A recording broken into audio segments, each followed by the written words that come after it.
భగవద్గీత 14వ అధ్యాయం గుణత్రయ విభాగ యోగం. శ్రీకృష్ణ పరమాత్మ అద్భుతమైనటువంటి జ్ఞానమును ప్రతిపాదిస్తున్నారండి. కర్మ విషయంలో చాలా మందికి పరిచయం ఉన్నది, భక్తి విషయంలో కూడా చక్కగా పరిచయం ఉన్నది, కానీ జ్ఞాన విషయంలో అందరికీ పరిచయం లేదండి. ఈ మహానుభావులు ఏకాంతంలో కూర్చుని చక్కగా తమ ఇంద్రియములను తమ మనస్సును జయించినటువంటి వారికి మాత్రమే అవగాహన అవుతుందండి. తక్కిన వారు ఊరికే చదవచ్చు కానీ అనుభూతి మాత్రం కలగటం చాలా కష్టం అండి. శ్రీకృష్ణ పరమాత్మ ఒక 10వ అధ్యాయం విభూతి యోగంలో ఒక సిద్ధాంతం చెప్పినారు. ఎవరు భక్తిపూర్వకంగా ప్రీతిపూర్వకంగా హృదయపూర్వకంగా నన్ను చింతన చేస్తున్నారో వారి యొక్క భక్తిని మెచ్చుకొని నేను వారికి జ్ఞాన దీపం, వారి హృదయంలో జ్ఞాన దీపమును వెలిగిస్తాను అని చెప్పారండి. తేషాం అంటారు ఎవరి యొక్క అంటే వారి యొక్క, ఎవరో చెప్తున్నారు చూడు. సతతయుక్తానాం భజతాం ప్రీతిపూర్వకం. ప్లీజ్ అండర్లైన్, ప్రీతిపూర్వకం. చాలా మంది దేవుణ్ణి భజిస్తున్నారు కానీ ప్రీతి కలవటం లేదు. ఎంతమందో పొద్దున్న లేస్తే ఇదే పని కదండి చాలా మందికి. అర్చన, పూజ, ఆరాధన, ధ్యానం ఇటువంటిదన్నీ చాలా చేస్తున్నారు. ప్రీతి కలుస్తున్నదా? భక్తి కలుస్తున్నదా? ఏకాగ్రత ఉన్నదా? అది ప్రశ్న. చాలా మంది నేను గంట సేపు ధ్యానం చేశాను, అరగంట చేశాను, ముక్కాలు చేశాను, నేను 1,00,000 ఒత్తులు వెలిగించాను, 1,000,000 జపం చేసినాను, ఇది చెప్తున్నారు. మంచిదే. ఏమండి, ఈ నామాలన్నీ కూడా, ఈ పూజలు కానీ నామాలు కానీ చేసేటప్పుడు మనస్సు ఏకాగ్రంగా ఉన్నదా? అదండి చాలా ముఖ్యం. చిన్న దృష్టాంతం చెప్తే మీకు అర్థం అవుతుంది. ఒకనాడు ఒక భక్తుడండి ఎప్పుడు కృష్ణ పూజ చేస్తూ చేస్తూ ఆ కృష్ణ విగ్రహం, కృష్ణుని యొక్క చిన్న విగ్రహం అక్కడ పెట్టుకుని పూజ చేస్తున్నాడండి. పూజ చేస్తుంటే ఎన్నాళ్ళ నుంచో చేస్తున్నాడు కృష్ణ పూజ. అకస్మాత్తుగా పూజా మందిరంలో ఆ పరమాత్మ ప్రత్యక్షమైనాడండి. అకస్మాత్తుగా, ఏంటంటే ప్రీ అరేంజ్మెంట్ ఏం లేదండి, అకస్మాత్తుగా వితౌట్ ఇన్ఫర్మేషన్ వచ్చేసినారు. సర్ప్రైజ్ విజిట్ అంటారండి దీన్ని. అప్పుడప్పుడు ఇన్స్పెక్టర్లు కూడా స్కూల్ అట్లాగే విజిట్ చేస్తుంటారు, సర్ప్రైజ్ గా అకస్మాత్తుగా విజిట్ చేస్తుంటారు.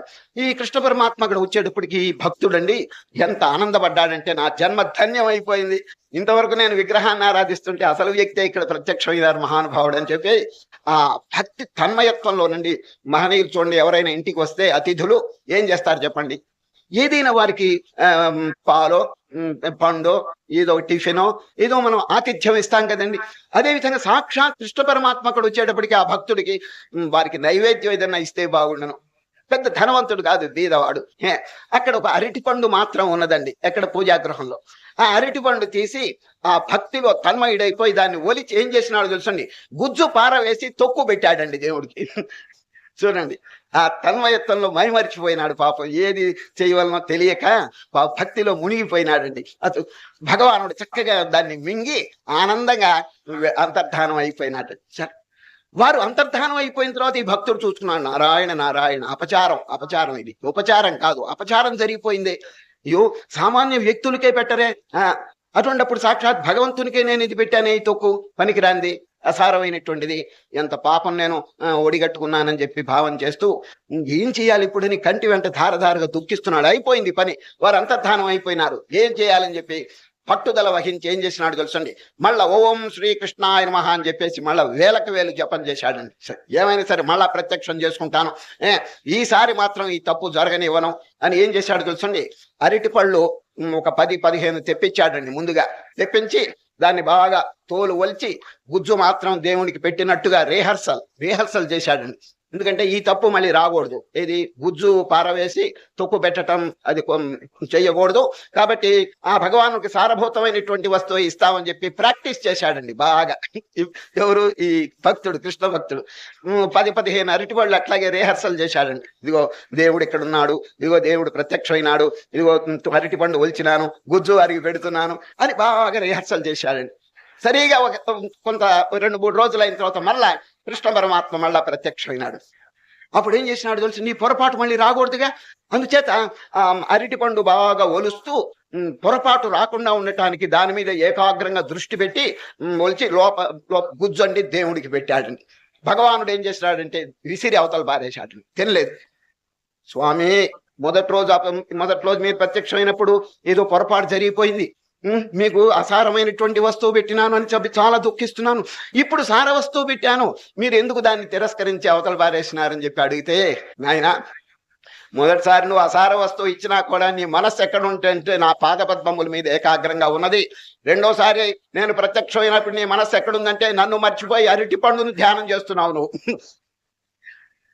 తొక్కు దాని గుజ్జు దీని కూర్చే చింతన చేస్తున్నావు, నన్ను మర్చిపోయినావు నాయన అని చెప్పి చక్కని వాక్యం చెప్పారు. చూచారు కనుక ఏకాగ్రత అనేటువంటిది మనం ఇప్పుడు అసారమైన వస్తువు దేవుడికి పెట్టమని కాదండి.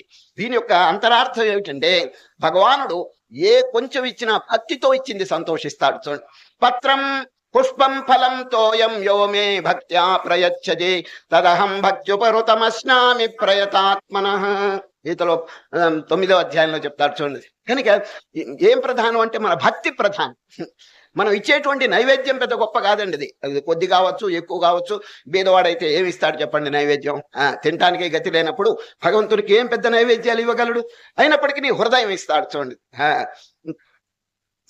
పూజకై మా వేట ఇదివరకు చెప్పినాను కదండి. నేను కొబ్బరికాయలు కొనలేను మహానుభావ, నారికేళం కొనలేను, కానీ హృదయం అనేటువంటి దాన్ని మీకు సమర్పిస్తానంటాడు. చూడు, నైవేద్యమిడ మాకు నారికేళము లేదు, హృదయమే చేతి కందియనుంటే పాద్యములిడ మాకు పన్నీరు లేదు, నా కన్నీళ్లతో కాళ్ళు కడుగనుంటి.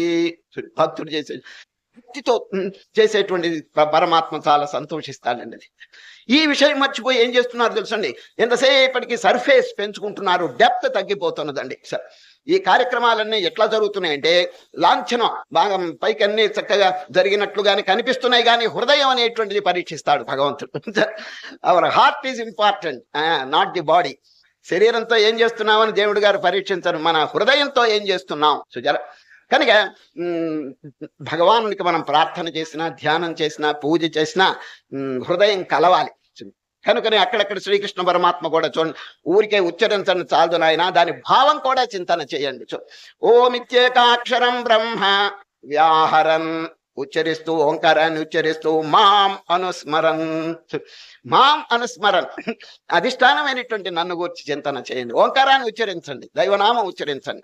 అదేవిధంగా మీరు ఎన్నో చిన్నప్పటి నుంచి ఎన్నో జపాలు తపాలు అన్ని చేస్తున్నారు కదా, మంచిదే, కానీ ఈ విషయం కూడా కొంచెం ఆలోచించండి మీరు. ఈ ధ్యానం చేసేప్పుడు ఇవన్నీ కూడా బహిర్ముఖంగా మనస్సు ప్రవర్తిస్తున్నదా చెప్పండి? మనస్సు ఇక్కడికి అక్కడికి ఊరికి పరిగెత్తుతుండి దాని శక్తి అంతా కూడా ఈ దృశ్యంలోనే క్షీణం అయిపోతున్నదండి. ఇంకా దేవుడి మీద ఎక్కడ మిగులుతుంది చెప్పండి? అందుచేత ఇతరమైంది ఏది చింతన చేయకూడదండి. సరే, అన్యాశ్రయాణం త్యాగో అనన్యత అంటాడు నారదుడు భక్తి సూత్రం. నారద భక్తి సూత్రంలో అనన్యత్వం అంటే ఏమిటంటే అన్యాశ్రయాణం త్యాగ. ఇతరమైనటువంటి వస్తువులు గొడవలు అన్ని మర్చిపోండి కాసేపు. కనీసం ఈ ధ్యానం చేసేప్పుడైనా దాన్ని యు మస్ట్ ఫర్గెట్ ఎవ్రీథింగ్. అప్పుడు తదా ద్రష్టు స్వరూపే అవస్థానం. పరిగెత్తే మనస్సు ద్రష్ట అంటే ఆత్మయందు స్థాపితం అవుతుంది. వృత్తి సారూప్యం ఇతరత్ర. అట్లు కాకుండా ఉంటే ఈ వృత్తుల్లోనే పడిపోతుంది, అంత మనస్సుకి ఏకాగ్రత ఉండదు, దైవ చింతన సరిగా జరగదండి. మరికొందరు ప్రార్థన చేస్తుంటారు కానీ హార్ట్ ఫెల్ట్ గా చేయటం లేదండి. కొందరు సార్ ప్రార్థన చక్కగా జరిగిపోతుంది. ఎట్లా ఉంది, మనకి 2 వస్తువులు ఉన్నాయి, నోరు, హృదయం. సార్ ప్రార్థన అనేది నోటితో జరుగుతున్నది కానీ హృదయంతో అందరిలో జరగటం లేదండి. అది ఓ చోట జరిగిన విషయం చెప్తున్నాను. కలకత్తాలోనండి పెద్ద కాళికా దేవాలయం ఉందండి. మీలో ఎవరైనా చూచుంటారు. పెద్ద దేవాలయం, రామకృష్ణ పరమహంస గారు పూజ చేశారు చూడండి. కాళికా అమ్మవారి దేవాలయం బ్రహ్మాండమైనటువంటి విగ్రహం అండి. సరే, ఆ విగ్రహం దగ్గర పూజారి పూజ చేస్తున్నాడు. పొద్దున 7 గంటలు కాగానే ముందుగానే వచ్చి అన్ని పూజలు ఇవన్నీ చేస్తాడు. 7 గంటలకి భక్తులు వస్తారండి, దండోపతండంగా వస్తారు. 7 అయిన తర్వాత వీరు ఈ పూజలు చేస్తుంటారు. అందరూ ప్రార్థన చేయటం వింటున్నాడండి ఎవరు పూజారి. వాళ్ళు ఎవరు ప్రార్థన చేసినా ఒకటే రోకంటి పాట, అమ్మా తల్లి జగజ్జనని, సంసార కోపంలో పడి నానా దుఃఖాలు పొందుతున్నావమ్మా, నీ దరికి చేర్చుకో, మీలో లీనం చేసుకో, ఈ బాధలన్నీ తప్పించు, తొలగించు, మోక్షాన్ని కలుగు చేయి అని ఈ విధంగా ప్రార్థన చేస్తున్నారు. ప్రతి వారు ఇదే ప్రార్థన అండి, మీలో లీనం చేసుకో, మీలో కలుపుకో అని. ఈ పూజారికి సందేహం కలిగింది, ఈ ప్రార్థన నోటిలో నుంచి వస్తున్నదా హృదయంలో నుంచి వస్తున్నాయా కనిపెట్టాలి. అది ఒకరోజు కనిపెట్టాలని ఏం చేశాడంటే 7 గంటలకి భక్తులు వస్తారు కదా, 6:30కే పూజ అంతా పూర్తి చేసి విగ్రహం, బ్రహ్మాండమైన విగ్రహం అండి కాళికాదేవి, దాని వెనక దాక్కున్నాడండి. ఎవరు? పూజారి. ఇట్ట నక్కి కూర్చున్నాడు, కనిపించడండి, పెద్ద విగ్రహం కదా, దాని వెనక ఊరికి ఇట్ట నక్కి కూర్చున్నాడు. 7 గంటలకి భక్తులు తండోపతండంగా రావటం, ఈ మామూలు రోకంట పాట. ఏంటి? అమ్మా తల్లి జగజ్జనని, సంసార కూపంలో నానా దుఃఖాలు పొందుతున్నాం, మీలో ఐక్యం చేసుకో, మీలో కలుపుకో, మీలో లీనం చేసుకో అని ప్రార్థన చేస్తే ఆ పూజారి వెనక నుంచి సన్నగా కేక వేశాడు. ఓ భక్తులారా, ఎవరెవరు నాలో లీనం కావాలని చెప్పి అనుకుంటారో విగ్రహానికి దగ్గరగా వస్తే ఇప్పుడే నాలో కలుపుకుంటాను అన్నాడండి. ఇప్పుడే కలుపుకుంటాను నాలో అన్నాడండి. అప్పుడు ఏం చేశారు తెలుసండి? భక్తులంతా ఒకరి మోహనం ఒకరు చూడటం మొదలు పెట్టారండి. ఇంటి దగ్గర అన్ని పనులు పెట్టుకుని ఇప్పుడేనా అమ్మలో లేనా, ఇప్పుడేనా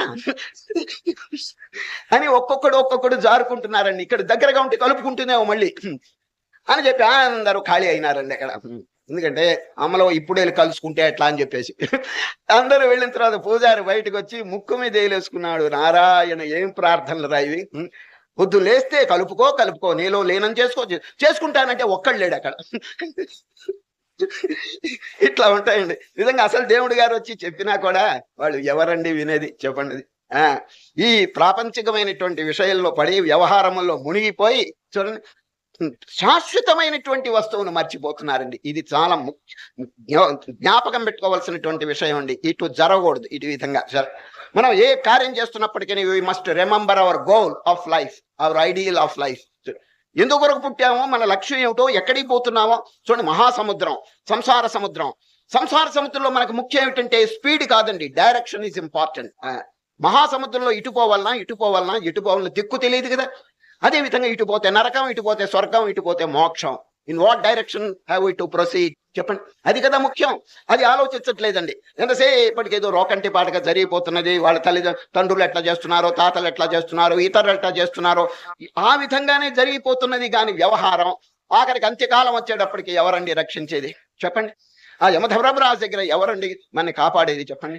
మనం చేసిన పుణ్యకర్మ, మనం చేసిన ధర్మకర్మ, మన యొక్క భక్తి, మన యొక్క వైరాగ్యం, ఇదండి కాపాడుతుంది. పరలోకానికి ఎక్కడికి వెళ్ళినప్పటికీ మనం చేసినటువంటి ధర్మం నీడవలే మన వెంట వస్తుందండి సార్.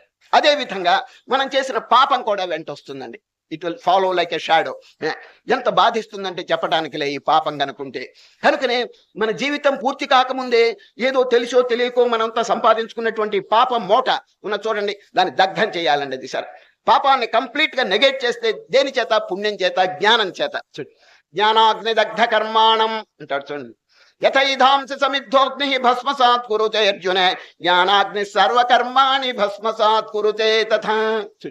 కనుక ఈ పుణ్యాన్ని జ్ఞానాన్ని చక్కగా ఆర్జించుకుంటే ఈ పాపం ఏమవుతుంది? అంత నాశనం అయిపోతుంది. ఎప్పుడు పాపం తొలగిపోయిందో హృదయం శుద్ధం అవుతుందండి సార్. ఇదండి అప్పుడు మన యొక్క నిజస్వరూపం తెలుసుకోబడుతుంది. చూసారా, ఇప్పుడు మనం అక్కడే ఉన్నామండి. జ్ఞాన శక్తంలో చక్కని జ్ఞాన విచారణ శ్రీకృష్ణ పరమాత్మ నేర్పుతున్నారండి. జ్ఞానం అంటే ఏమిటి చెప్పండి. నిన్నటి దినం కొద్దిగా చెప్పాను. ఈ వచ్చే అధ్యాయములంతా కూడానండి కాలేజీ కోర్స్ అండి. ఇది నిజంగా ఎంఏ కోర్స్ అని చెప్పవచ్చు అండి. ఇది అతీతమైనటువంటి జ్ఞానం అంటే మన యొక్క యథార్థ స్వరూపం. దీన్ని చూసి ఏమి కంగారు పడవలసిన పని లేదండి. మన స్వరూపాన్ని తెలుసుకోవటంలో పెద్ద కష్టం ఏంటండి? ఇప్పుడు శరీరం నేను అని చెప్పి ఎవరికైనా నేర్పాలనా చెప్పండి? వాడికి తెలుస్తూనే ఉంది. He's identifying himself with the mortal body. దానికి పెద్ద నేర్పటం ఏంటండి? అదేవిధంగా ఆత్మ మన యొక్క స్వరూపంగానే ఉన్నది. కానీ ఇతరులు చెప్పినా వీడికి అర్థం కావటం లేదు, వాడికి అసలే తెలియటం లేదు. అందుచేత అనేక జన్మల నుంచి ఏమనుకుంటున్నాడు? తాను కాని వస్తువుతో తాదాత్మ్యం పొందిపోతున్నాడు. ఇదండి ఘోరం. ఈ జన్మలన్నిటికీ కారణం ఈ అజ్ఞానం అండి. నిన్నటి ఆ 13వ అధ్యాయంలో కృష్ణ పరమాత్మ చెప్తారు, ఈ పుట్టడం చావటానికి కారణం ఏమిటంటే కారణం గుణసంగోస్య సదసద్యోని జన్మసు. ఈ మనసుతో తగులుకోవటమే ఈ బంధానికి కారణం. తెలియగలిగిన వాడు మనస్సుని సెపరేట్ చేసుకుంటాడు.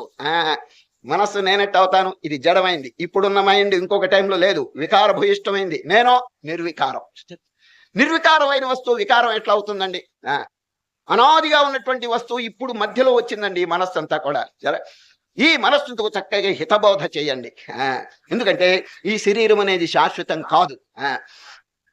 గోటి లోపల పొట్టి గోటి లోపల పెరిగి గోటిలో తిరిగేటి ఓ రామ చిలుక, గూడు స్థిరము కాదు గోటి మర్మము తెలిసి గురి చూచుకో రామ చిలుక.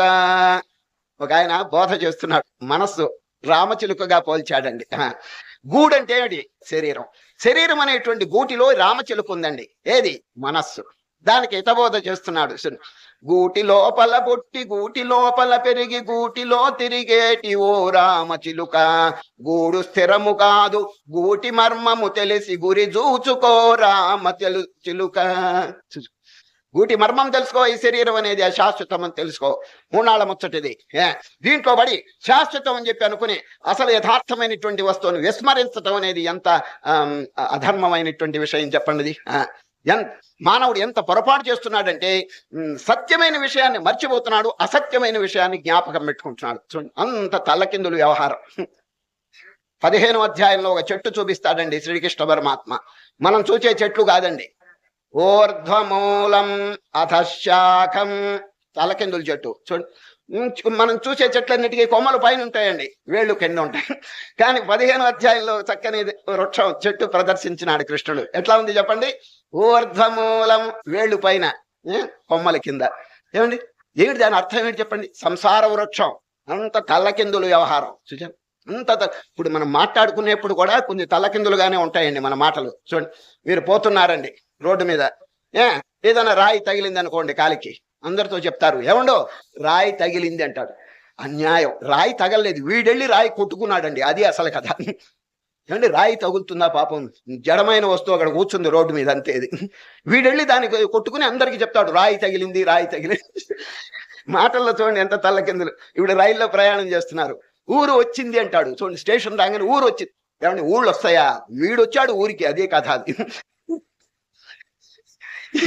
ఈ మాటల్లో కూడా చూడండి తల్లకిందులు మాటలు. ఇది మాయా ప్రభావం వల్లండి మానవుడు ఉన్నది లేనట్లుగా లేనిది ఉన్నట్లుగా భావించుకుంటున్నాడు. దీని పేరే అవిద్య. చూడండి, ఈరోజు ఇప్పుడు మనం జ్ఞాన షట్కంలో ఉన్నాం కాబట్టి జ్ఞానకాండను విచారణ చేస్తున్నాం కాబట్టి అసలు జ్ఞానం ఏమిటో విచారణ చేయాలి. జ్ఞానం అంటే అందరికీ తెలియదని చెప్పినాను కదా. శ్రీకృష్ణ పరమాత్మ ఎట్లా నిరూపిస్తున్నాడో చూడండి జ్ఞానాన్ని. సరే, అనాది కాలం నుంచి మానవుడు పట్టించుకోవటం లేదండి. సరే, ఈ అజ్ఞానంలోనే పడి ఇదే నిజం అనుకుంటున్నాడు. దీని పేరు భ్రాంతి.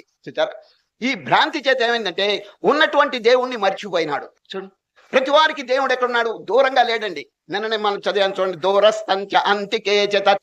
అంతికేచ అంటే సమీపం, నియరెస్ట్. అది మనకి ఇదో ఈ మైక్ కూడా దూరంగా ఉంది, ఈ టేబుల్ కూడా దూరంగా ఉంది, మన గుడ్డ దూరంగా ఉంది, మన శరీరం దూరంగా ఉంది, మన మనస్సు దూరంగా ఉంది. కానీ ఆత్మ అనేది నియరెస్ట్, మన స్వరూపంతోనే ఉన్నదండి. అది దూరస్థం చాంతికే చదత్ అవిభక్తం చ భూతేషు విభక్తమివ చ స్థితం.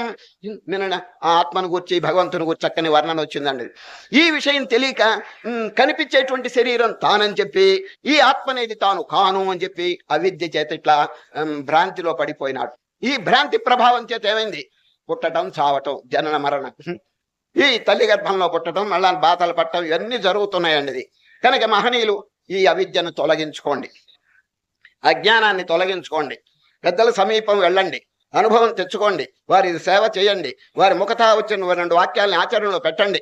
ఒకవేళ గురువులు దొరక్కపోతే జగద్గురు అయిన కృష్ణ పరమాత్మ చెప్పిన వాక్యాన్ని మనం శిరసావహించి ఆ భగవద్గీతను చక్కగా పఠించి అందులో సిద్ధాంతాలని నిత్య జీవితంలో కార్యాన్వితం కనుక చేసుకుంటే అదే 10,000. చూడండి, చాలు, మానవుడు బాగుపడటానికి చక్కని అవకాశం ఉందండి. సరే, అవిద్య ఏమిటి చెప్పండి? దానికి పతంజలి అనే మనిషి యొక్క పేరు మీరు అప్పుడప్పుడు మీకు జ్ఞాపకం చేస్తున్నాను. మహోన్నతమైనటువంటి స్థానాన్ని ఆక్రమించుకున్నాడు. యోగ విద్య.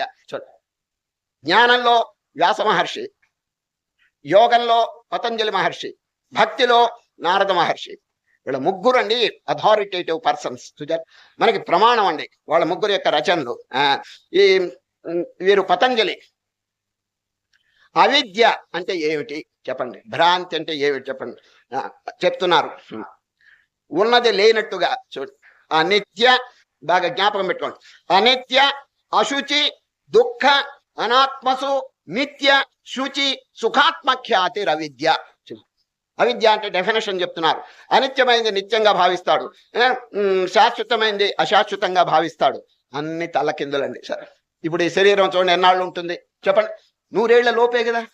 వీడేమనుకుంటాడు, I am eternal, my body is eternal, my family is eternal, everything is eternal, శాశ్వతం అని చెప్పి ఎంత భ్రాంతిలో పడిపోయినాడు చూడండి. అందువల్ల ఏం చేస్తున్నాడు, శాశ్వతమైన వస్తువుని మర్చిపోయి దీని మీదే టైం అంతా వినియోగిస్తున్నాడు. వినియోగించేటప్పటికి ఏం జరుగుతుందో చెప్పండి. అది శాస్త్రంలో ఒక చక్కని ప్రమాణం చెప్తున్నాను. ఒక పట్టణం ఉందండి. ఆ పట్టణంలో అర్ధరాత్రి వేళ అందరూ నిద్రపోతున్నారండి. ఒక ఇంట్లో 12 గంటలకి, అర్ధరాత్రి 12 గంటల కేకలు వేశారండి. ఏం కేకలు? దొంగలు దొంగలు దొంగలు వచ్చారు, దొంగలు వచ్చారని కేకలు వేశారు. ఒక ఇంట్లో దొంగలు పడ్డారండి. వాళ్ళు కేకలు వేసేటప్పటికి ఆ వీధిలో వారంతా నిద్ర లేచేశారు. లేచి ఎక్కడున్నాడు దొంగ అని చెప్పి అందరూ ఇటు అటు చూచారు, కానీ వాడు పారిపోయినాడండి. వారు డబ్బు దొంగిలించుకుని పారిపోయినాడండి. అప్పుడు ఈ వీధిలో వారంతా ఏం చేసినారు అని కవీశ్వరుడు వర్ణిస్తున్నాడండి. సరే, దొంగతనం జరిగింది అందరిళ్లలో జరగలేదు, ఒక్కరింట్లో జరిగిందండి. తక్కిన వారందరూ ఏం చేశారో తెలుసండి. దొంగ లేడు కదా, ఇటు అటు తిరిగారు కాసేపు, మళ్ళీ ఎవరిళ్ళకి వాళ్ళు వెళ్ళిపోయి తలుపులు వేసుకుని వెంటనే నిద్రపోలేదండి. ఏం చేశారు తెలుసునా, ఇనపెట్టి తాళం వేసినావా లేదా అని చూసుకున్నారు. దొడ్డి తలుపు గడ వేసినావా లేదా, కిటికీలు బాగా మూసినావా లేదా, ఇవన్నీ మళ్ళీ ఒకసారి పరీక్షించుకున్నారండి. ఎందుకు పరీక్షించాలి అని కవీశ్వరుడు అడుగుతున్నాడండి. దొంగతనం వారింట్లో జరగలేదు, ఎక్కడో పక్కన ఒక ఇంట్లో జరిగింది, కానీ అందరూ జాగ్రత్త పడ్డారు. ఆ వీధిలోని వారంతా చూడండి. గృహే పర్యంతస్థే ద్రవిణ కణమోషం శృతవతా స్వవేష్మన్యారక్షా క్రియత ఇతి మార్గోయముచిత. ఉచిత, ఇట్ ఈస్ న్యాచురల్ అంటాడు చూడండి. దొంగతనం ఒకరింట్లో జరిగినా అందరూ జాగ్రత్త పడటం అనేది న్యాచురల్. కానీ నరాన్ గేహాత్ ప్రతి దివసమాతృష్య నయత. ఒక ఆయన ఒక ఇంట్లో వస్తువులు కాదు తీసుకెళ్లేది, మనుషుల్నే తీసుకుపోతున్నాడు. ఒక ఆయన వ్యక్తుల్నే తీసుకుపోతున్నాడు, మెళ్ళో పాశం వేసి ఈడ్చుకుపోతున్నాడండి. ఎవరింటోనో చనిపోయినాడు అనుకోండి, పక్కింటి వాళ్ళు ఏమనుకుంటారు తెలుసునా. ఇప్పుడు చూడండి, దొంగ వాళ్ళ ఇంట్లో పడి సామాన్ ఎత్తుపోతే మన ఇంట్లో కూడా ఎత్తుపోతారని జాగ్రత్త పడ్డారా లేదా చెప్పండి. ఆ విధంగా అయ్యో వాళ్ళింటో శరీరాన్ని ఎత్తుపోయినారే, వాళ్ళింటో ఎవరో చనిపోయినారే, మన ఇంటో కూడా ఎవరైనా చస్తారేమో అని ఆ భీతి లేదటండి. యముడు పాశం వేసుకుపోయినాడంటే ఏదో వాళ్ళ ఇంటికి వస్తాడు, కానీ మన ఇంటికి ఎందుకు వస్తాడు ఆయన? చూడండి ఎంత చక్కగా. నరాన్ గేహాత్ ప్రతి దివసమాతృష్య నయత. ప్రతిరోజు ఈ శవాలు ఊరేగుతున్నాయండి, ఊరేగుతున్నాయి, కానీ మాకు ఎప్పుడు అటువంటి జరగదు అనుకుంటాడు. దేని చేత? భ్రాంతి. నరాన్ గేహాత్ ప్రతి దివసమాతృష్య నయత కృతాంతాత్యం శంకా నహి భవతి రే జాగృత జనా. మేలుకొండయ్యా, కొంచెం మేలుకోండి. పక్కింట్లో ఎవరైనా చనిపోతే కొంచెం జాగ్రత్తగా ఉండండి. ఆనాడు అరణ్యవాసం చేస్తున్నారండి పాండవులు, పంచపాండవులు అరణ్యవాసం చేస్తుంటే ధర్మరాజు గారికి దాహం కలిగిందండి. దాహం కలిగితే భీముడిని పిలిచాడు. భీమసేన, అక్కడ చెరువు ఉన్నది, ఆ చెరువులో మంచినీళ్ళు ఉన్నాయి, ఈ పాత్ర తీసుకెళ్ళి కొంచెం నీళ్లు పట్టుకురావయ్యా అని భీమసేనుడికి చెప్పాడండి. భీముడు ఆ పాత్ర తీసుకుని వెళ్ళి అక్కడ చెరువు ఉంది, ముంచుకోబోతున్నాడు నీళ్లు. గంధర్వుడు ఉన్నాడండి అక్కడ. గంధర్వుడు, ఏమండి ఈ చెరువు నాది, నా పర్మిషన్ లేకుండా మీరు నీళ్లు ముంచుకోబాకండి, నేను కొన్ని ప్రశ్నలు అడుగుతాను, ఆ ప్రశ్నలకు మీరు సమాధానం చెప్పాలి. ఒకవేళ చెప్పకుండా కనుక మీరు నీళ్లు ముంచుకుంటే మూర్ఛపోతారు కింద పడి అన్నారు. భీముడు కేర్ చేయలేదండి. ఏమిటి ఆయన ఏమిటి అడిగేది, నేనేమిటి వినేది అని నీళ్లు ముంచుకోబోయినాడు, కింద పడిపోయినాడు. భీముడు కింద పడి మూర్చిపోయినాడు. పాపం ధర్మరాజు గారు చాలాసేపు వెయిట్ చేసినాడు, కానీ రాలేదండి భీముడు. నంబర్ 2 అర్జునుడిని పంపిస్తాడు. అర్జున, ఏమిటో మీ అన్నగారి విషయం విచారించు, నాకు మంచినీళ్ళు తీసుకురా, ఇద్దరు కలిసి రండి అని చెప్పి మళ్ళా పాత్ర ఇచ్చి పంపించినాడు. చూస్తే భీముడు కింద పడిపోయినాడు. గంధర్వుడు అక్కడ నిలబడ్డాడు. ఏమండి అర్జున్ గారు, మీకు కూడా ఇదే శాస్త్రి జరుగుతుంది, జాగ్రత్త, నేను అడిగే ప్రశ్నలకి మీరు సమాధానం చెప్తారా లేదా అన్నాడు. ఈయన కూడా కేర్ చేయలేదండి. కేర్ చేయక నీళ్లు ముంచుకుంటుంటే పడిపోయినాడు. ఈ విధంగా నకులుడు సహదేవుడు కూడా పడిపోయినారండి. ఆఖరికి ధర్మరాజు గారికి సందేహంగా ఆశ్చర్యం కలిగింది. ఇదేమిటి ఒక్కరూ రాలేదేంటి, ఏం జరిగింది అక్కడ అని ఆయన బయలుదేరాడు. ఎవరు? ధర్మరాజు. చెరువు దగ్గరికి వెళ్తే 4 సోదరులు కింద పడ్డారండి. అక్కడ గంధర్వుడు ఉన్నాడు. ఏమండి ధర్మరాజు గారు, జాగ్రత్త, మీ సోదరులు ఎట్టబడ్డారో మీరు కూడా అదే పతనం పొందుతారు. మీరు మర్యాదగా నేను అడిగే ప్రశ్నకి సమాధానం చెప్పండి. అప్పుడు మీ సోదరుని మూర్ఛ నుంచి లేపటమే కాదు, మీకు అన్ని అనుకూలమైన వాతావరణం నేను కలుగు చేస్తాను, చక్కగా నీళ్లు తాగిపోండి అని చెప్పారు. అడగండి అన్నాడు. శక్తి కొలది నాకు చేతనంత వరకు నేను సమాధానం చెప్తాను. చూడు ధర్మరాజు అండి మూర్తిభవించిన శాంతి, తొందరపడండి ఆయన. అప్పుడు గంధర్వుడు అనేక ప్రశ్నలు అడుగుతాడు. ఇదంతా యక్ష ప్రశ్నలు అని చెప్పి భారతంలో ఉందండి, యక్ష ప్రశ్నలు. దానిలో ఒక్క ప్రశ్న ఏమిటి తెలుసండి. ఓ ధర్మరాజు గారు, ప్రపంచంలో అనేకమైనటువంటి ఆశ్చర్యకరమైనటువంటి విషయాలు జరుగుతున్నాయి. Which is the most wonderful thing in the world? అన్ని ఆశ్చర్యముల కంటే గొప్ప ఆశ్చర్యం ఏది అని అడిగాడండి. ఎవరు? గాంధర్వు. అర్థమైందండి? Which is the greatest wonder in the world. మనం మన ఎవరైనా అడిగితే ఏం చెప్తామో తెలుసండి? 7 వండర్స్ ఆఫ్ ది వరల్డ్ అంటాం మనం. 7 వండర్స్ అండి. తాజ్ మహల్ ఒకటి, పిరమిడ్ ఒకటి, ఇంకొకటి, ఇది రకరకాలుగా చెప్తాయి. ఈ విధంగా లీనింగ్ టవర్ ఆఫ్ పైజా గోపురం ఒకటి, ఇట్లా చెప్పుకుంటుంటా. ధర్మరాజు ఏం చెప్పారు తెలుసండి? ఆశ్చర్యకరమైన విషయం ఏమిటంటే, అహన్యహని భూతాని గచ్చంతే హయమాలయం. అహని అంటే ప్రతిరోజు, యమాలయం అంటే యముని యొక్క గృహానికి ఎంతమందో వెళ్ళిపోతున్నారు అంటే చస్తున్నారు. చూడు, ప్రతిరోజు అనేక మంది చస్తున్నారు. అహన్యహని భూతాని గచ్చంతి హయమాలయం శేషా స్థావరమిచ్చంతి కిమాశ్చర్యమతః పరం. తక్కిన వాళ్ళు అనుకుంటారట, మేము వెళ్ళేది లేదు, ఎవరో వెళ్తున్నారు యముడి దగ్గరికి, అంతేగాని మేమెందుకు వెళ్తాం అనేటువంటి భావన. ఇది అన్నిటికంటే ఆశ్చర్యం. చూడండి, అంటే అండి మేము చనిపోం, ఇతరులు చనిపోతారు. చూడండి, మార్పు రావటం లేదండి. బుద్ధుడు ఒక్క శవాన్ని చూచాడండి. ఒక్క శవాన్ని చూస్తే కంప్లీట్ ట్రాన్స్ఫర్మేషన్ ఈజ్ లైఫ్. అది జీవితంలో కంప్లీట్ గా రాజ్యం కూడా వదిలి, ఇదంతా మానవుడు చస్తుంటే, వార్ధక్యం వస్తుంటే దీన్ని జయించడానికి పూనుకోవాలనా, లేకపోతే వాటిని దాసుడైపోయి అనుభవించాలనా? అసలు వార్ధక్యం రాకుండా, మరణం రాకుండా ఉండేటువంటి ఉపాయం ఏమిటని చెప్పి ఆలోచించాడు. ఎవరండి? బుద్ధుడు. రాజ్యం కూడా వదిలిపెట్టేసి. ఇదంతా ఎందుకు వచ్చింది? ఒక్క శవం. ఎవరో చనిపోయినాడు, ఒక్క ఆయన్ని చూచాడండి.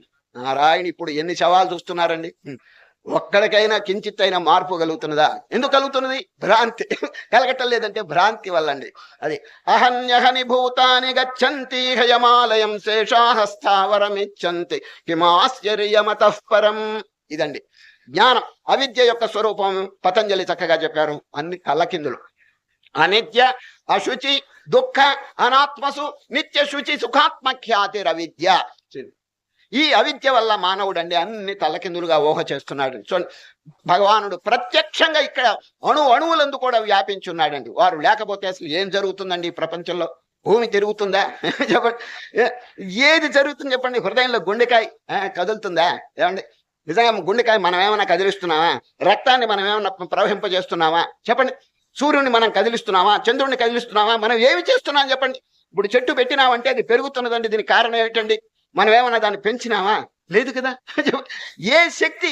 ఇదంతా భగవద్గీతలో అక్కడక్కడ శ్రీకృష్ణ పరమాత్మ అహం సర్వస్య ప్రభవో మత్తః సర్వం ప్రవర్తతే ఇతి మత్వా భజంతే మాం బుధా భావ సమన్వితాః.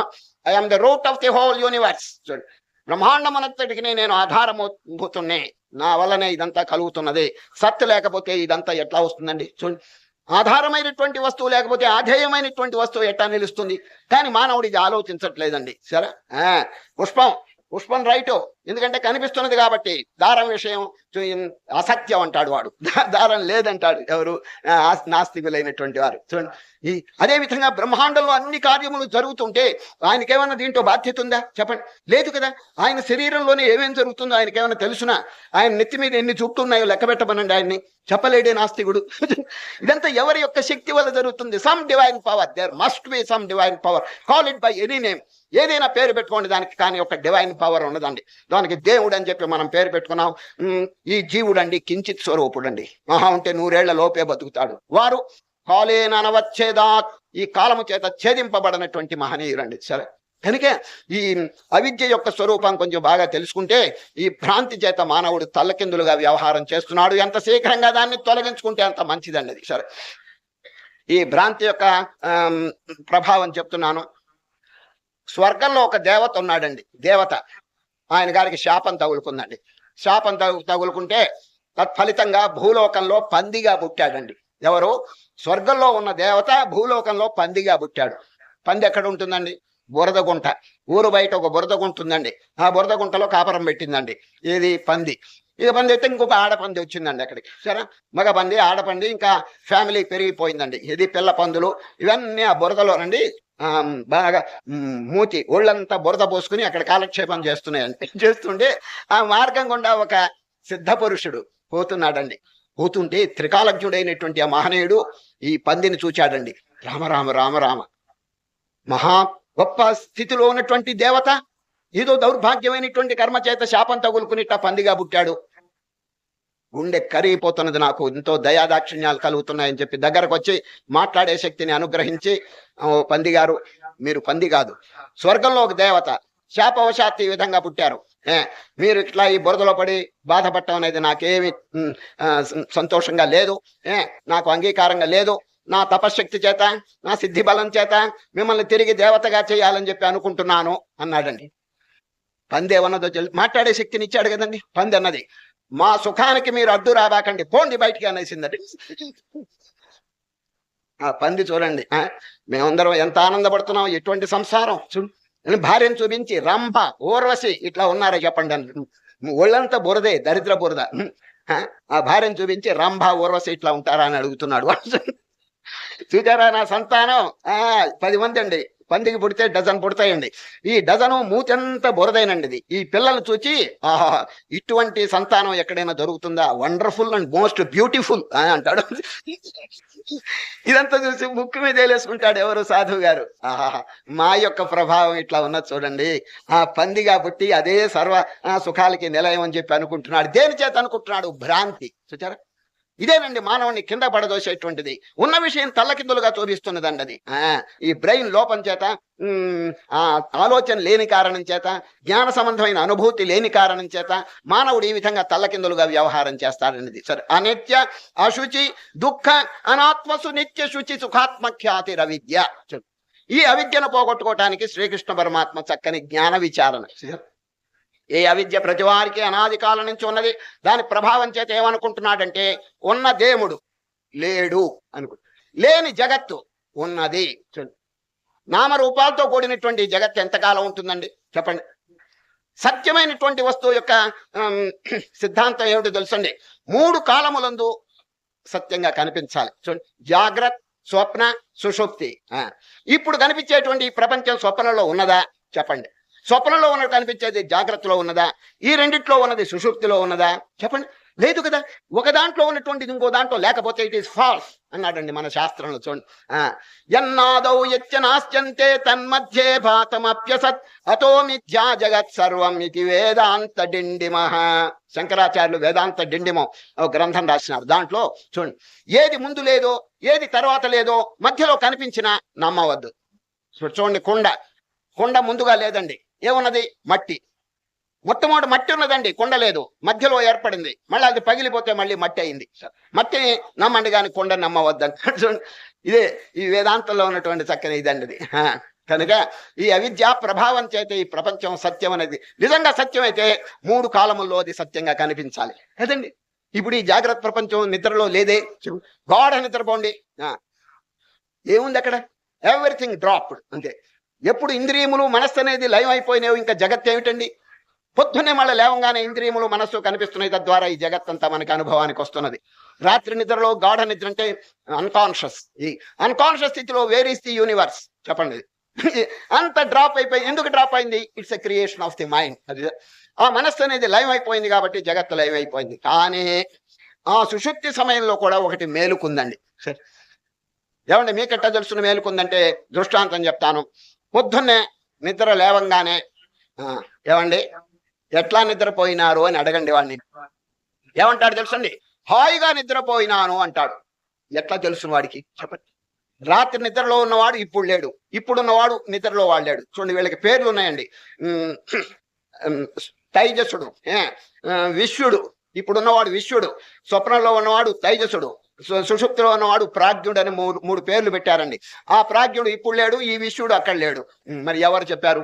పొద్దున్నే నేను హాయిగా నిద్రపోయినానని చెప్తున్నాడు కదా. ఈ రిమెంబరెన్స్ యొక్క హేతు ఏమిటి చెప్పండి?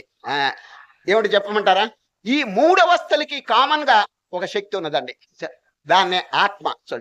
ఈ ఆత్మ అనేది జాగ్రత్తలో, స్వప్నంలో, సుషుప్తిలో, తురీయం, ఈ 4గిట్లో కూడా కామన్ గా ఉన్నదండి. ఆ ఆత్మశక్తి వల్ల వాడు చెప్పగలుగుతున్నాడు పొద్దున్నే చూచారు హాయిగా నిద్రపోయినాను అని. ఎందుకంటే ఇది అన్నిటికీ కామన్ గా ఉంది, witness. It's an eternal witness. Shankara భగవత్పాదులు దీని గురించే చెప్తారు, మనీషా పంచకం చూడండి. ప్రాగ్ అస్వాప్సమితి ప్రబోధ సమయే.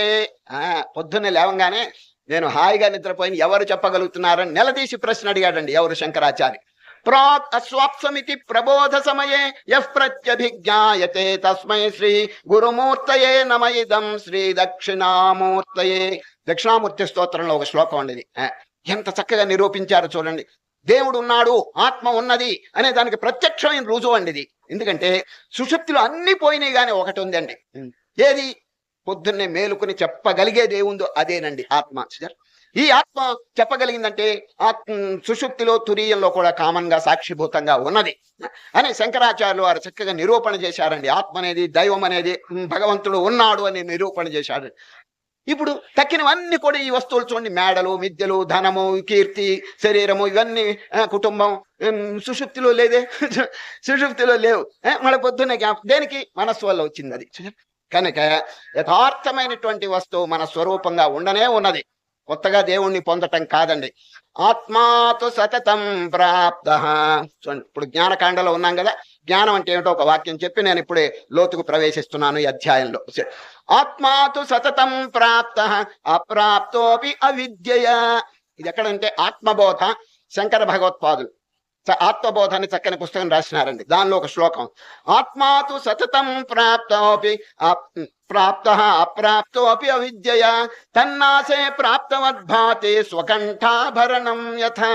ఉపమానం, ఆత్మ అనేది ఎక్కడికి పోలేదు, వీడు దేవుడు లేడు అని చెప్పి ఊరికే అనవసరంగా పేల్చున్నాడు. ఎక్కడికి దేవుడు ఉండనే ఉన్నాడు, ఆత్మ అనేది ఉండనే ఉన్నది. ఇంకొక లోకానికి వెళ్ళి అన్వేషించవలసిన పని లేదు, ఇక్కడికి అక్కడికి తిరిగి దేవుణ్ణి చూడవలసిన పని లేదు, మన హృదయంలోనే దేవుడు ఉన్నాడు అని శంకరాచార్యులు వారు చక్కని శ్లోకం చెప్పారు. ఆత్మాతు సతతం ప్రాప్త. It is already known, it is already realised. మనలోనే ఉన్నదండి, మనస్వరూపంగానే ఉన్నది. అప్రాప్త కానీ తెలుసుకోవటం లేదు వీడు. అప్రాప్తం, దేవుడు లేడు అంటున్నాడు. దేవుడు లేడు అది ఎందువల్ల అంటున్నాడు? అవిద్యయ, అజ్ఞానం చేత. ఈ అజ్ఞానం కనుక తొలగిపోతే స్వకంఠాభరణం యథా. ఉపమానం, స్వకంఠాభరణం వలె తెలుసుకుంటాడు అన్నాడు. ఏమిటా ఉపమానం చెప్తాను వినండి. ఒక గ్రామంలోనండి దంపతులు ఉన్నారండి, భార్య భర్త. చక్కగా కాలక్షేపం చేస్తున్నారు. భార్య గారు భర్త గారిని అడిగినారు, ఏమండి మన వీధిలో వారందరూ బంగారపు ఆభరణాలు ధరిస్తున్నారు, పెళ్ళైనప్పటి నుంచి ఒక్క ఆభరణం కూడా నాకు తయారు చేసి ఇవ్వలేదు, దయచేసి ఏదన్నా ఒక చిన్న ఆభరణం, గొలుసు, మెళ్ళో కంఠాభరణం, మెళ్ళో వేసుకునే గొలుసు బంగారం ఏదైనా తయారు చేయించి ఇవ్వండి అని ప్రాధేయపడిందండి. పాపం ఆ అమ్మగారి మీద ఆప్యాయత, ప్రేమ చేత భర్త గారికి పెద్ద ధనవంతుడు కాకపోయినా తనకు వచ్చేటువంటి వేతనాన్ని బాగా పొదుపు చేసుకుని అమ్మగారికి ఒక 1000 రూపాయలు పెట్టి ఈ బంగారపు గొలుసు చేయించాడండి. పూర్వకాలం 1000 రూపాయలండి, ఇప్పుడు 1000 అంటే అసలు ఏమీ రాదు, అసలు తులం కూడా రాదు. ఆ కాలంలో బంగారపు గొలుసు చేయించి ఇచ్చాడు. అమ్మగారు ఏం చేసింది తెలుసండి? ఆలోచించింది, ఈ బంగారపు గొలుసు ఎప్పుడు వేసుకుంటే దానికి శోభ ఏమిటి, ఏదైనా విశేష సమయంలో దీన్ని ధరించుకుంటే మంచిదని దాచిపెట్టిందండి. దాచిపెట్టి ఏదైనా విశేష కార్యక్రమాల్లో ధరించుకుని పోదాం అని చెప్పి అనుకుందండి. వారికి పెళ్లికి ఆహ్వానం వచ్చిందండి, ఎవరో బంధువుల యొక్క వివాహానికి త్వరగా రమ్మని చెప్పి.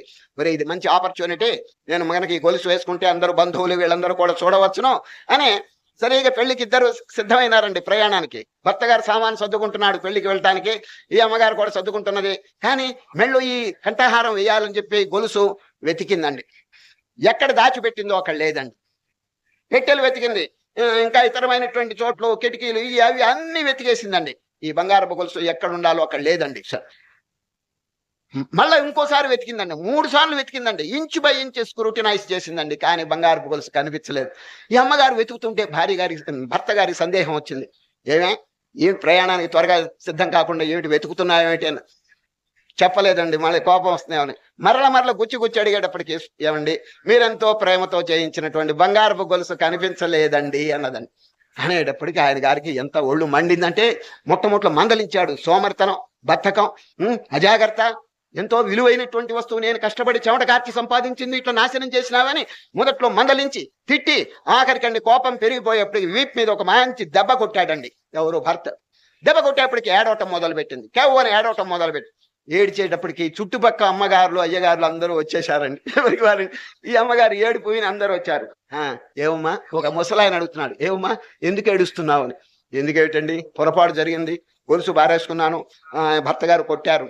అయితే బాగుంది కానీ నీ మెడలో ఏదో మెరుస్తున్నది చూడవమ్మా అన్నాడండి ఆయన. ఆ అమ్మగారు ఇట్లా బయట తీసి చూచేటప్పటికండి బంగారపు గొలుసు ముందుగానే వేసుకుని మర్చిపోయిందండి ఆమె. ముందుగానే వేసుకుని మర్చిపోయింది, ఇట్లా బయట వేసేసి మర్చిపోయిందండి. చూచారు.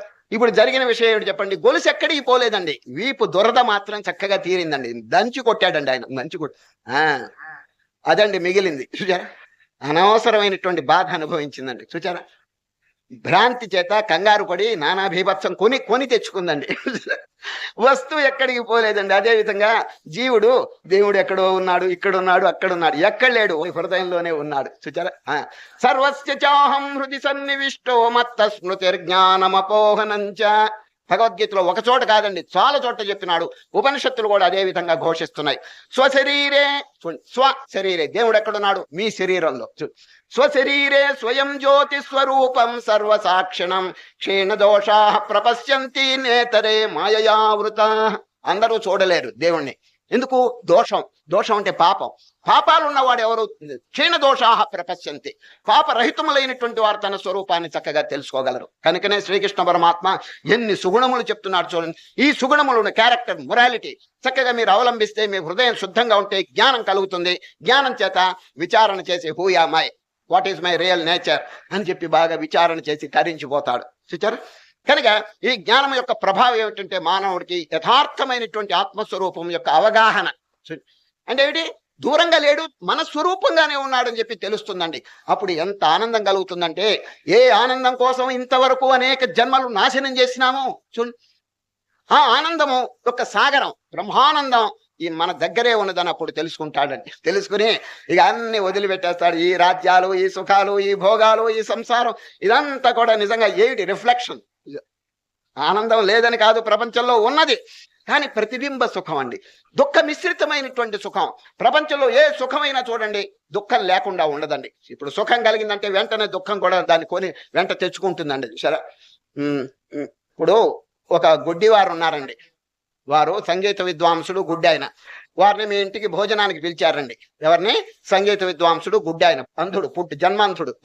వారిని మీ ఇంటికి భోజనానికి పిలిస్తే ఒకడు కదండి పిలిచింది, మీరు ఇంట్లో వచ్చి చెప్పాలి. ఏమిటి తెలిసిన? భార్యతో, అమ్మా ఒక్కడిని భోజనానికి పిలిచినాను, ఇద్దరికి భోజనం వండవమ్మా అని అర్థం.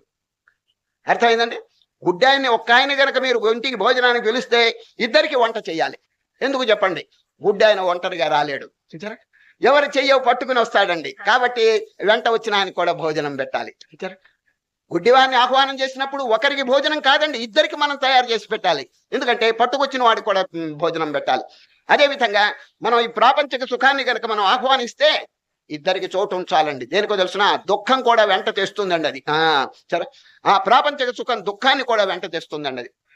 వివేకానంద స్వామి చెప్పిన గంభీరమైన వాక్యం చూడండి.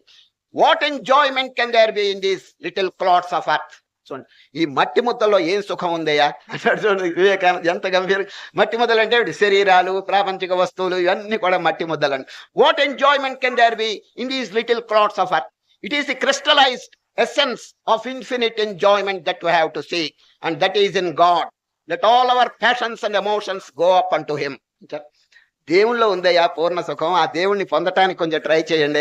ఈ చిల్లర వస్తువులన్నీ పొంది ఎన్ని జన్మలు నాశనం చేశారని చెప్పి అడుగుతున్నారండి. కనుక శ్రీకృష్ణ పరమాత్మ గుణత్రయ విభాగ యోగం అనేటువంటి దాంట్లో ఈ జ్ఞాన సంబంధమైనటువంటి విచారణ చక్కగా చేస్తున్నారు.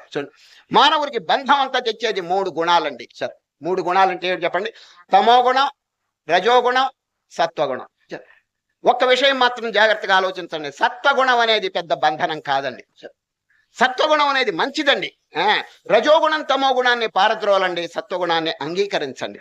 ఎందుకంటే సత్వగుణం అంటే ఏమిటి తెలుసునా? ప్రేమ, దయ, అహింస, సత్యము, పరోపకారం, ఇవన్నీ సత్వగుణం కింద వస్తాయండి. ఏమండి, అది అవసరం కదా చెప్పండి. అయితే ఈ గుణం కూడా దాటిపోవాలని ఎప్పుడు చెప్తారంటే, చూడండి, మనస్సు బాగా నిర్మలం అయిపోయిన తర్వాత ఇదంతా ఈ మనస్సు చేత కనిపింపబడినటువంటి జగత్తంతా దాటిపోవాలి, 3 గుణముల యొక్క క్రియేషన్, ఇదంతా గుణాతీత స్థితిని పోవాలని చెప్పినప్పుడు ఇది ప్రయోగిస్తారే గాని, లేకపోతే సత్వగుణం అనేది చాలా మంచిదండి. అది సరే, సత్వగుణం దగ్గరికి వస్తే మనకు తెలియకుండానే ఆ గుణాతీత స్థితిలో సత్వగుణం డ్రాప్ అయిపోతుందండి. సరే, ఇదివరకు మీకు ఉపమానం చెప్పినాను. చేతికి పుండు, కురుపు లేచిందండి. ఆ కురుపు మీరు టాబ్లెట్స్ తింటున్నారు, బాగా నయం అయిపోతున్నది. పైన పొక్కు కట్టిందండి. ఆ పొక్కు తీయకూడదండి. ఒకవేళ బలవంతంగా మీరు ఆ పొక్కుని తీసి కింద పారేస్తే మళ్ళా పుండు అవుతుందండి. సరే, ఈ పొక్కు అంటే ఏమిటి తెలుసండి? సత్వగుణం. చూచారు, సత్వగుణాన్ని మనం ఏమి తీయకూడదండి. It will drop by itself. అది ఒక టైం వచ్చేటప్పటికి మంచి నిర్వికల్ప సమాధి, గుణాతీత స్థితి, సమాధి స్థితి, ఆ స్థితిలో అది డ్రాప్ అయిపోతుందండి. సరే, కానీ అంతవరకు కూడా దాన్ని మనం అంటిపెట్టుకునే ఉండాలి సత్వగుణాన్ని. కాబట్టి అది బంధనం కాదండి. దాన్ని మనం అంగీకరించవలసిందే. ఇప్పుడు రెండింటిని గూర్చి మనం విచారణ చేయాలి. ఏమిటి చెప్పండి? మనం వదలవలసింది తమో గుణం, రజోగుణం. శ్రీకృష్ణ పరమాత్మ మొట్టమొదట్లోనే ఎట్లా ప్రారంభించారో చూడండి. అర్జున, మీకు తిరిగి చెప్తున్నాను బోధ. ఇదివరకోసారి ఇదే ప్రకారంగా భూయ, భూయ అంటే సంస్కృతంలో ఐఆమ్ టెలింగ్ యూ అగైన్, తిరిగి నేను చెప్తున్నాను. ఇదివరకు ఎక్కడ చెప్పారు చెప్పండి? విభూతి యోగంలో 10వ అధ్యాయంలో. భూయ ఏవ మహాబాహో శృణు మే పరమం వచః. మొదట్లోనే భూయ అని ప్రయోగించారు. ఇక్కడ మొదటి శ్లోకంలోనే కృష్ణుడు పరం భూయ ప్రవక్ష్యామి జ్ఞానానాం జ్ఞానముత్తమం యజ్ఞాత్వా మునయ సర్వే పరాం సిద్ధిమితో గతాః. పరం భూయ, తిరిగి నేను చెప్తున్నాను ఉత్తమ జ్ఞానం. ప్రపంచంలో అనేక జ్ఞానాలు ఉన్నాయి. అన్నిటికంటే ఫోర్మోస్ట్ ఏమిటంటే ఈ ఆధ్యాత్మిక జ్ఞానం. జ్ఞానానాం జ్ఞానముత్తం. ఎందుకు అని మీరు అడగచ్చు. చెప్పండి. ఇప్పుడు ప్రపంచంలో 64 విద్యలు ఉన్నాయండి. ఏదైనా మృత్యువుని దాటింపజేస్తుందా? ఈ సంసార సముద్రంలో ఏదైనా తరింపజేస్తుందా? చెప్పండి. తారక విద్య ఒక్కటేనండి. సరే, చక్కగా రామనామం జపం చేస్తూ రాముడు అంటే ఎవరో తెలుసుకోవాలండి. బయట రాముడిని గురించి అందరూ తెలుసుకుంటున్నారు, ఆత్మారాముడిని గురించి కూడా తెలుసుకోవాలండి. సరే, ఆత్మారాముడు మన హృదయంలోనే రాముడు ఉన్నారన్నది. రామనామము నీకు శరణమురా, ఎల్ల వేళల తారకంబును జపము చేయుమురా. తత్వసారం. రామనామము నీకు శరణమురా, ఎల్ల వేళల తారకంబును జపము చేయుమురా. మక్కువతో శ్రీరామనామము మిక్కుటముగా స్మరణ చేసిన రామనామపు శక్తి చేతను పారిపోదురు యముని దూతలు, తత్వసారము తెలిసి కోరన్నా. దేహమే ఒక దేవళంబన్న, దాని యందున ఆత్మదేవుడు వెలయుచుండన్న. దుర్గుణాలను ధూళినంతను శ్రద్ధతోనూ ఊర్జివైచి, సద్గుణాలను పూల చేతను ఆత్మదేవుని పూజ సలుపుము, తత్వసారము తెలిసి కోరన్న. నిగూఢమైనటువంటి వేదాంత తత్వం అండి. సులభంగా నా ఈ పద్యాల ద్వారా, తత్వాల ద్వారా చెప్పారండి. 108 తత్వాలది. ముఖ్యంగా ఇప్పుడు విచారించవలసింది బరువు తగ్గించుకోండి అని ఒక పద్యం ఉందండి. దీంట్లో తత్వం బరువు తగ్గించుకోండి. ఇప్పుడు బరువు అంటే నిన్న పెద్ద లిస్టు చెప్పారు. ఏమిటో వస్తువులు చూడండి. నెత్తిన పెట్టుకు ఊరేగుతున్నాడు అజ్ఞానం చేత. ఏమిటి చెప్పండి? మహాభూతాన్యహంకారో బుద్ధిరవ్యక్తమేవ చ ఇంద్రియాణి దశైకం చ పంచచేంద్రియ గోచరా ఇచ్ఛాద్వేష సుఖం దుఃఖం సంఘాతశ్చేతనాధృతి ఏతక్షేత్రం. పొలం మనం కాదు, వేరుగా ఉంది. పెద్ద లిస్టు. ఇదంతా లగేజ్ అండి. ఈ సంకల్పాలు, వృత్తులు, సంస్కారములు, వాసనలు అనేక జన్మల నుంచి వీడిని పీడిస్తున్నాయండి. అది నెత్తిన వేసుకుని వీడు పుడుతూ చస్తూ పుడుతూ చస్తూ కుటుంబాలంతా వెంట వేసుకుని ఏమో పెద్ద ఆనందంగా ఉన్నట్టు నటిస్తున్నాడండి. నటించట్లేదు, నటిస్తున్నాడే కానీ అసలు ఆనందం అనుభవించటం లేదండి. చూచారా? ఇప్పుడు ఎవరైనా ఉత్తరాలు రాస్తుంటే ఎట్లా రాస్తారో తెలుసునండి. మేము క్షేమంగా ఉన్నాం, మీ క్షేమాలు రాయండి. ప్రతి వాడు ఇదేనండి. మేము క్షేమంగా, అసలు క్షేమం పెరుమాళ్ళకి తెలుసు. పెరుమాళ్ళకి తెలుసు. చూడండి, ఒక చిన్న దృష్టాంతం. ఒక ఊళ్ళోనండి పెద్ద దేవాలయం ఉందండి, ఊరు బయట. ఆ దేవాలయంలో ఒక విగ్రహం కాదండి, రాముడు, కృష్ణుడు, శివుడు, నారాయణుడు, సూర్యుడు, గణపతి, దేవి, ఇవన్నీ విగ్రహాలు, పెద్ద పెద్ద విగ్రహాలు. ఒక్క దేవుడు దేవాలయం కాదండి, అన్ని పెద్ద పెద్ద విగ్రహాలు ఉన్నాయండి. అక్కడ ఎలిమెంటరీ స్కూలు సాయంత్రం 5 గంటలకు వదిలిపెట్టారండి. 3 పిల్లలు ఈ ఊరు బయట దేవాలయం చూడటానికి బయలుదేరారండి. 3 చిన్న పిల్లలు బయలుదేరితే ముగ్గురు ఊళ్ళోకి వెళ్ళిన తర్వాత వేరువేరుగా ఒక్కొక్క విగ్రహాన్ని చూడటం మొదలు పెట్టారు. ఒకడు ఇటు పోయినాడు, ఒకడు అటు పోయినాడు, అన్ని చుట్టూ విగ్రహాలండి. కూతుంటే ఒక విగ్రహానికండి బొడ్డు ఉందండి, నాభి, పెద్ద శిల. ఆ బొడ్డులో అనవసరంగా ఏలు పెట్టాడండి ఒక పిల్లవాడు. అక్కడ ఒక తేలుపిల్ల కాపరం ఉందండి, తేలుపిల్ల. ఆ తేలుపిల్ల బాగా కుట్టేసిందండి ఎవరిని? ఒక పిల్లవాడిని. ఆ తేలు కొడితే ఎట్లా ఉంటుంది చెప్పండి? తీయగా ఉంటుందా? వాడు భలే బాధ అనుభవిస్తూ, కానీ నేను గనక ఏడుస్తే తక్కిన 2 పిల్లలు నవ్వుతారేమో అని ఏలు నలుపుకుంటూ ఇంకో పిల్లవాడి దగ్గరికి పోయినాడు. ఉరేయ్ ఉరేయ్, విగ్రహం బొడ్డులో ఏలు పెడితే బ్రహ్మానందం పరమానందం అన్నాడు. మరి వాడు వదులుతాడు చెప్పండి? వాడు వదులుతాడా? ఎక్కడ రాని, నేను రాను, నాకైంది కథ. దుద్దు అక్కడ అక్కడ అన్నాడు. వాడు కూడా వెళ్ళి ఆ అడ్రస్ ప్రకారం వెళ్ళి ఆ ఏలు పెట్టాడండి బొడ్డులో. మరి బ్రహ్మానందం వదులుతాడా వాడు చెప్పండి? బాగా అంట పొడిచిందండి మళ్ళీ. వాడికి నొప్పిగా ఉంది, కానీ ఏడుస్తే ఇంకొకడు ఉన్నాడండి బాకీ, వాడు నవ్వుతాడేమో అని వాడి దగ్గరికి పోయినాడు. రే మేము ఇద్దరం ఏళ్ళు పెట్టాం, ఎంత ఆనందం అంటే ఇక చెప్పడానికి లేదన్నాడండి వాడు. ఎక్కడ అన్నాడు? దుద్దు అక్కడ అన్నాడు. వాడు కూడా ఏలు పెడితే కుట్టింది, కానీ పసివాడండి, చిన్నవాడు, ఓర్చుకోలేక కెవ్వని ఏడ్చాడండి. ఏడ్చేటప్పుడు తక్కిన ఇద్దరు కూడా ఏడవటం మొదలు పెట్టారు. అదండి అసలు కథ. సరే, బ్రహ్మానందం కాదు, తురీయ ఆనందం కాదండి, యోగానందం. అసలు ఆనందం ఏంటంటే బాగా అంట పొడిచిందండి. సంసారం కూడా అట్లాగే ఇప్పుడు అనేక బాధలు జనులు అనుభవిస్తున్నారు, కానీ అణిచిపెట్టుకుంటున్నారు. మేము బాగున్నాం, అందరం బాగున్నాం అని చెప్పేసి. ఇదే అయ్యా, అసలు వస్తువుని మర్చిపోతే ఎవరికండి ఆనందం చెప్పండి? శాశ్వతమైనటువంటి భగవంతుని మర్చిపోతే ఇంకా ఆనందం ఏంటండి? ఆనంద సముద్రాన్ని దగ్గర పెట్టుకుని దుఃఖ సాగరాన్ని కొని తెచ్చుకుంటున్నాడండి వీడు. చూడండి, ఈ బాధలన్నీ ఎందుకు వచ్చినాయి అంటే వీడు అనవసరంగా కొని తెచ్చుకుంటున్నాడండి. ఒకరు ఇవ్వలేదండి, వీడి కర్మ. చూడండి, లేనిపోని దౌర్భాగ్యమైనటువంటి కర్మ చేసి వీడు ఈ బంధనం అంతా తెచ్చుకుంటున్నాడండి. రామతీర్థులు వారండి ఒక చక్కని విషయం బయట పెట్టాడండి. రామతీర్థులు ఏం చెప్పారు తెలుసండి? ఏమండి, జలుబు చేయుట అంటే ఇంగ్లీష్ ఏమిటి అని అడిగాడండి. రామతీర్థ జలుబు చేసింది, జలుబు చేయుట అంటే ఇంగ్లీష్ ఏమిటి చెప్పండి?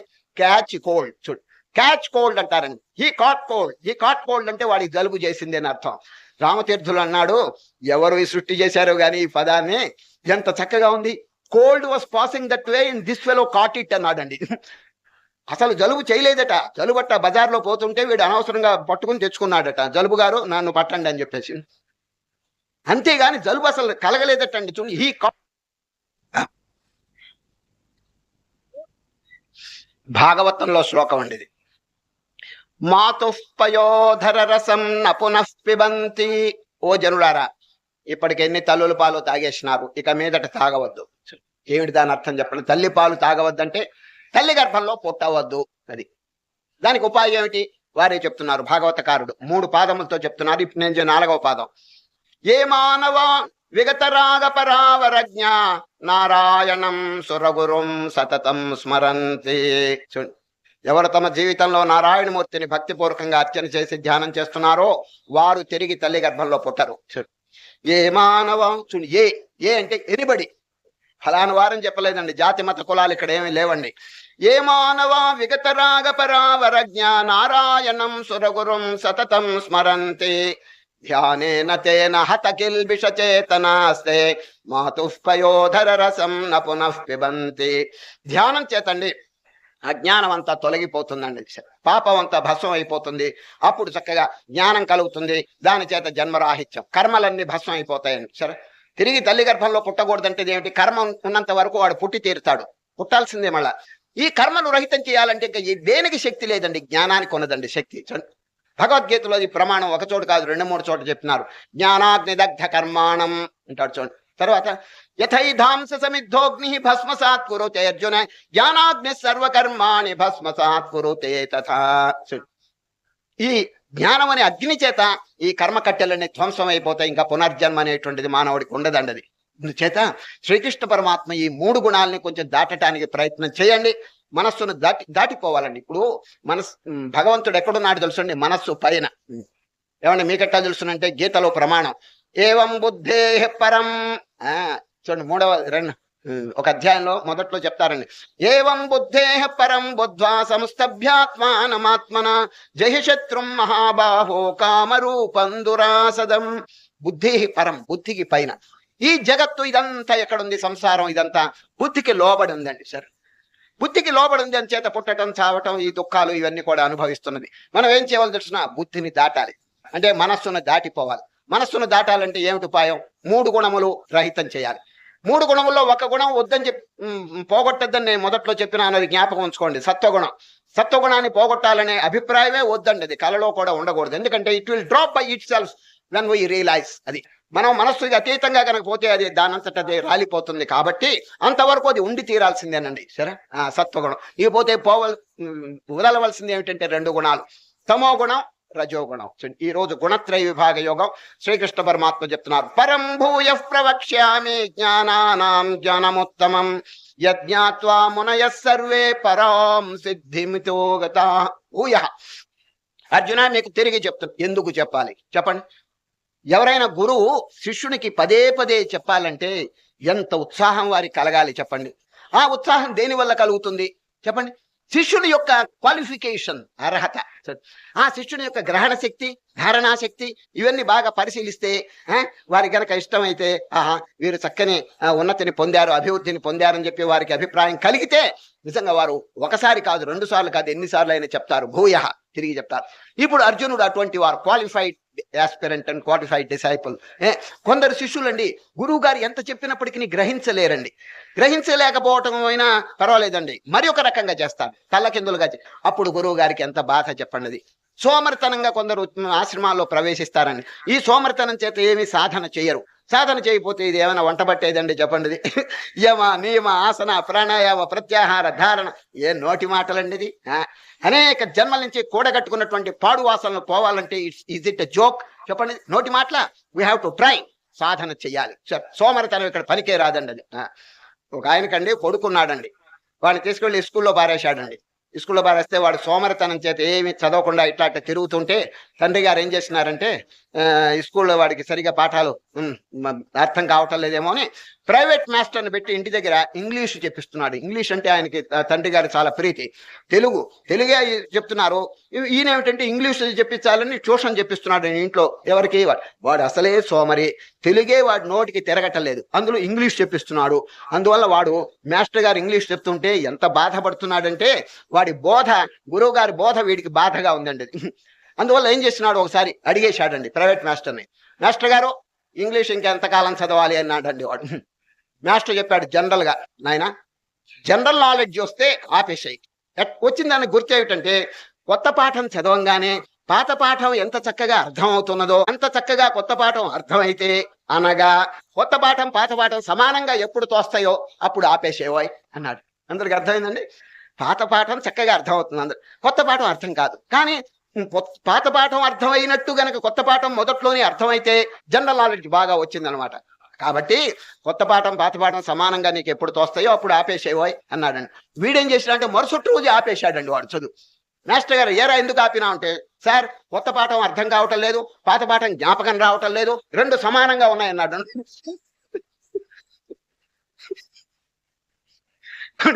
ఏ ముహూర్తంలో పుట్టాడో పరమసోమరి. ఈ విధంగా శిష్యుడైన వాడి ఆశ్రమాల్లో చేరి గురువు దగ్గర ఇట్లా ఉంటే ఎట్లా చెప్పండి? సాధన చేయాలని. కనుకనే practice makes a man perfect.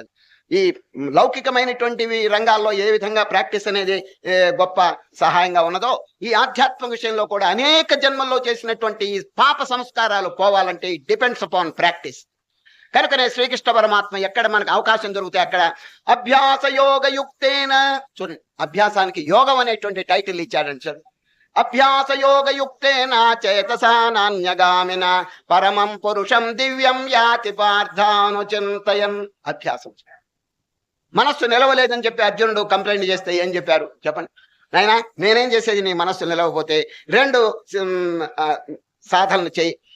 Practice అనగా అభ్యాసము, వైరాగ్యము. 6వ అధ్యాయంలో చెప్పిన ఈ విధంగా అభ్యాసం లేకపోతే ఎవరండి ఉన్నతిని పొందేది? కనుక శ్రీకృష్ణ పరమాత్మ చక్కగా ఈ తమో గుణం రజోగుణాన్ని పారద్రోలటానికి ప్రాక్టీస్ చేయమంటున్నారన్నది. అసలు ఈ గుణాలు ఏమిటో వర్ణిస్తున్నారు వినండి. వర్ణించడానికి ముందుగా ఏమన్నారు తెలుసండి? ఇదం జ్ఞానం ఉపాశ్రిత్య మమ సాధర్మ్యమాగత. అర్జున, ఇప్పుడు నేను చెప్పబోయే జ్ఞానం గనక చక్కగా వంటబడితే మమ సాధర్మ్యం, సాధర్మ్యం ఏమిటి? నాతో ఐక్యం, నాతో ఐక్యం అయిపోవటానికి అవకాశం ఉంది. సాధర్మ్యం ఏమిటి? సమాన ధర్మం. చూడు, 2 వస్తువులండి విరుద్ధ ధర్మం కలిగినవి అవుతే కలవండి, కలవు. ఇప్పుడు నీళ్లలో నీళ్లు పోయండి కలిసిపోతాయి, నీళ్లలో నూనె పోయండి కలవదు, పైన తేలిపోతుందండి నూనె. ఎందుకంటే విజాతీయమైన వస్తువులండి 2. సజాతీయమైన వస్తువులు అయితే కలిసిపోతాయి, నీళ్లలో నీళ్లు కలిసిపోతాయి కానీ నీళ్లలో నూనె కలవదు. అదేవిధంగా భగవంతుల్లో ఎవరు కలుస్తారు? పాపరహితమైనటువంటి నిష్కల్మషమైనటువంటి చిత్తం గల వారు కలుస్తారు. సూచన. ఎందుకంటే భగవంతుడు ఎంత శుద్ధుడో మనస్సు కూడా అంత శుద్ధంగా ఉండాలి.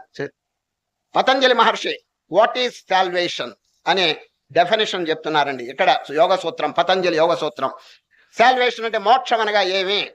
సత్వ పురుషయో శుద్ధి సామ్యే కైవల్యం.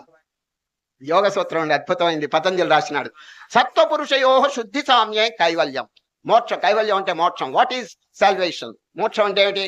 సత్వ పురుష. పురుష అంటే భగవంతుడు, సత్వ అంటే మనస్సు. భగవంతుడు ఎంత పవిత్రుడో, దేవుడు ఎంత శుద్ధుడో, నీ మనస్సు కూడా అంత శుద్ధంగా ఉంటే దే బోత్ మిక్స్ టుగెదర్. ఆ రెండు కలిసిపోతాయి. సాధర్మ్యం అంటే అదండి. సరే, సమానమైనటువంటి జాతి గలవి రెండు కలిసిపోతాయండి, అదే మోక్షం. కానీ మనస్సు అపవిత్రంగా ఉండి మరి దేవుడు పవిత్రుడుగా ఉన్నాడు ఎట్లా కలుస్తుంది? కానీ పాపి, అపవిత్రుడు, అశుద్ధమైన కార్యక్రమాలు కలిగిన వాడు ఎప్పుడు కలవలేడండి దేవుడితో. It's impossible. అజ్ఞానంలో పడి నానా బేభత్సం బాధలు పొందాల్సిందే. కనుక సత్వపురుషయో శుద్ధి సామ్యే కైవల్యం. శుద్ధిత్వంలో అనగా శుద్ధత్వంలో గనక సామ్యత్వం గనక పొందితే అదే మోక్షం. మోక్షం ఊరికి కలవరిస్తే ఎట్లాగండి? Are ye pure as God. Blessed are the pure in heart, for they shall see God. క్రీస్తు చెప్పిన వాక్యం ఎంత బాగుందో చూడండి. Blessed are the pure in heart, for they shall see God. వారు దేవుణ్ణి చూడగలరు ఎవరు పవిత్ర హృదయం కలవారో. ఇంకా వేరే దారి లేదండి. మన పవిత్రతే, మన క్యారెక్టర్ బిల్డింగే, మన మోరల్ ట్రైనింగే మన ఉద్ధరిస్తుందండి. సరే, హృదయాన్ని బాగా పరీక్షించుకుంటూ ఉండాలి. అయితే ఒక చిన్న హెచ్చరిక, వార్నింగ్ ఏమిటో తెలుసండి? సామాన్యంగా చాలా మంది సాధనలు చేస్తున్నారండి. ఇప్పుడు కొత్తగా చెప్పటం కాదు, అనేక మంది సాధనలు చేస్తున్నారు. ఈ వికారాలని జయించటానికి పూనుకుంటున్నారండి. కానీ ఈ మాయ యొక్క ప్రభావం ఏమిటి తెలుసండి? జయించినట్టుగా అంటే ఏమిటి? సాధకుడు జయించినట్టుగా చూపిస్తుందండి. అది నటింపజేస్తుంది. అప్పుడు వీడేం చేస్తాడంటే సాధన ఆపేస్తాడు. మరి మనం జయించాం, కోపాన్ని అరికట్టాం, కామాన్ని జయించినాం అని అనిపిస్తుంది మాయ. అది ఆ వాస్తవంగా అనిపించడం కాదు, టోపీ వేస్తుందండి అది. మోసం. కానీ ఇంగ్లీష్లో చక్కని వాక్యం అండి. ది మైండ్ హ్యాస్ ది నాక్ అంటాడు చూడండి. నాక్ అంటే జిత్తు. ది మైండ్ హ్యాస్ ది నాక్ of making the aspirant feel that he is it's master, while in fact it makes a hopeless pool of him అన్నాడు. వాడిని ఫూల్ గా తయారు చేస్తుందండి కొంతకాలానికి. వీడు దానికి లొంగకూడదండి. శ్రీకృష్ణ పరమాత్మ ఏం చెప్పారు? సాధన శరీరం పడిపోయే వరకు డోంట్ లీవ్ యువర్ సాధన అని చెప్పి మొదట్లోనే హెచ్చరించారు కదండి. ఏషా బ్రాహ్మీ స్థితి పార్థానైనాం ప్రాప్య విముఖ్యతే స్థిత్వాస్యాం అంతకాలేపి బ్రహ్మ నిర్వాణ మృచ్చతి. Don't leave your sadhana until the fall of your body. అది మీ శరీర పతనం అయ్యే వరకు ఈ సాధన ఆపద్దు. ఎందుకు? మహా డేంజరస్ ఫెలోస్ అండి వీళ్ళు. ఎవరో తెలిసిన ఈ అరిషడ్ వర్గం ఉన్న చూడండి, కామ క్రోధ ఇవి జయింపబడినట్టుగా నటిస్తాయండి. వీడు ఎప్పుడు కొంచెం అజాగ్రత్తగా ఉన్నాడో, కొందరు అట్లా పతనమైన వాళ్ళు ఉన్నారండి. వాళ్ళు ఏమనుకుంటారంటే I have controlled my mind, నా మనస్సు మీద జయం పొందానని చెప్పి వీడు కొంచెం సాధన తగ్గించేటప్పటికి వచ్చి మీద పడతాయండి. సరే, ఇప్పుడు పాచి అండి, నీళ్లలో పాచి ఉన్నది. మనం మంచినీళ్ళు తాగటానికి పాచిని ఇట్ట తోసామండి. తోస్తే చక్కగా నీళ్లు ఉన్నది, బాగా తాగినాం. మీరు బయటికి రాండి, పాచి మళ్ళా కమ్మేస్తుందండి. చూచారు? ఆ చెరువు అంతా మళ్ళా పాచితో నిండిపోతుంది. ఆ విధంగా హృదయంలో అనేక జన్మార్జితనే పాపవాసనలండి మనం జయించామని చెప్పి ఎప్పుడు చెప్పుకోకూడదండి. అది శ్రీకృష్ణ పరమాత్మ ఆయన డోంట్ బిలీవ్ ఇట్, నమ్మబాకండి. సరే, అవి జయింపబడినట్టుగా నటింపజేస్తాయండి, నటిస్తాయి. వీడేవిడి దానికి మోసపోతారండి. అవి ఇప్పుడు చూడండి, కోపం తగ్గినట్టుగా ఉంటుంది, మళ్ళా వచ్చి మీద పడుతుందండి. అది ఒక చోట ఏం జరిగిందో వినండి. ఒక ఊళ్ళోనండి ఒక రైతు ఇట్లాగే ఉపన్యాసాలు జరుగుతుంటే వచ్చి కూర్చున్నాడండి. ఆ రోజు చెప్పిన విషయం ఏమిటంటే అన్నదానం మహాపుణ్యం. అన్నదానం మహాపుణ్యం అనే విషయం ఆ రైతు యొక్క హృదయంలో పడిందండి. ఒరే, మనం కూడా పుణ్యం కట్టుకుంటే బాగున్నాం, రేపటి నుంచి వ్రతం పెట్టుకుంటాం, మధ్యాహ్నం ఎవడొచ్చినా కొంచెం అన్నం పెడతాం అని అనుకున్నాడండి. అతిథి సత్కారం చేయాలని, ఎందుకంటే పుణ్యం కాబట్టి. ఆయన ఉపన్యాసంలో చెప్పాడు, ఆయన అన్నదానం మహాపుణ్యం. ఇంటికి వచ్చి భార్యతో చెప్పాడు ఆయన, ఎవరైనా మధ్యాహ్నం వస్తే వాళ్ళకి కొంచెం అన్నం పెట్టాల్సిందే, మనం అదొక వ్రతం పెట్టుకున్నాను అని. సరే, అట్లాగే మరుసటి రోజు మధ్యాహ్నం ఒకడు వచ్చాడు, చక్కగా గౌరవంగా వాడికి అన్నం పెట్టారు, పోయినాడండి. ఆ మరుసటి రోజు మళ్ళీ రెండవ రోజు కూడా వాడే వచ్చాడండి మధ్యాహ్నం. సరే వస్తే పెట్టాలి కదా, నియమం ప్రకారం పెట్టారండి. మూడవ రోజు వాడే వచ్చాడండి, కొత్తవాడు కాదండి. ఇప్పుడు అతిథి అంటే ఏంటి? తిథి లేనివాడు. అంటే లేనివాడు. ఆ తిథి లేనివాడు అంటే ఈ రోజు వచ్చినవాడు రేపు రాకపోతే వాడి పేరు అతిథి అండి. మరి ఇవాళ వచ్చినవాడు రేపు వస్తుంటే, రేపు వచ్చినవాడు ఎల్లుండి వస్తుంటే వాడు అతిథి ఎట్లా అవుతాడు? వాడి పేరు ఒట్టి తిథి అండి వాడు. లేదండి, వాడు రోజు వస్తున్నాడండి.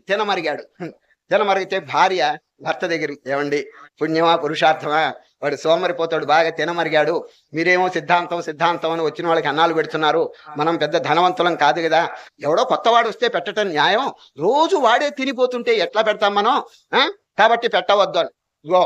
మధ్యాహ్నం ఎవడొచ్చినా పెట్టాలండి, నేను వ్రతం పెట్టాను కాబట్టి నా నోటుకుండా వెళ్ళు అని చెప్పి నేను అనను. అయితే నువ్వు చెప్పింది కూడా రైటే. ఏమిటి రోజు వస్తుంటే వాడి తినవరి ఏదో సోమరిపోతుగా ఉండి వాడికి పెడితే మనకి పుణ్యమో పురుషార్థం అని చెప్పి భర్త కూడా అంగీకారం అయి భార్యతో అన్నాడు. ఏమే రేపు వాడు వస్తాడు అనుకో మధ్యాహ్నం, వెళ్ళు అని చెప్పి నేను అనటం మర్యాద కాదు, ఎందుకంటే వ్రతం పెట్టుకున్నాను కాబట్టి. నువ్వేం చేస్తావంటే మన ఇద్దరం కలిసి ఒక నాటకం ఆడదాం. వాడు రాగానే భోజనానికి నువ్వు నన్ను తిట్టు, నేను నిన్ను కొడతాను, నువ్వు మళ్ళీ తిట్టు, నేను మళ్ళీ కొడతాను. ఈ గొడవ చూచి వాడు వెళ్ళిపోతాడు. వీళ్ళిద్దరు కొట్టు చేస్తుంటే నాకెక్కడ అన్నం పెడతారు వీళ్ళు అని వెళ్ళిపోతాడు. ఈ నాటకం ఆడదాం. సరిగా అట్లాగే మరుసటి రోజు వచ్చాడండి. వాడు రాగానే భార్య తిట్టేసిందండి, భర్త దంచాడండి, భార్య మళ్ళీ తిట్టింది, మళ్ళా కొట్టాడండి. వీళ్ళు కొట్టుకుంటూ ఉంటే వాడు అనుకున్నాడు ఇంక లాభం లేదు, అన్నం పెట్టరు, తిట్టుకుంటున్నారు అని పోయినాడండి. వాడు పోగానే భార్య, ఏమండో నేను నిజంగా తిట్టినట్టే తిట్టాను అన్నాడు. భర్త నిజంగా కొట్టినట్టే కొట్టాను. వాడు తిరిగి వచ్చి నిజంగా పోయినట్టే పోయినానన్నాడు.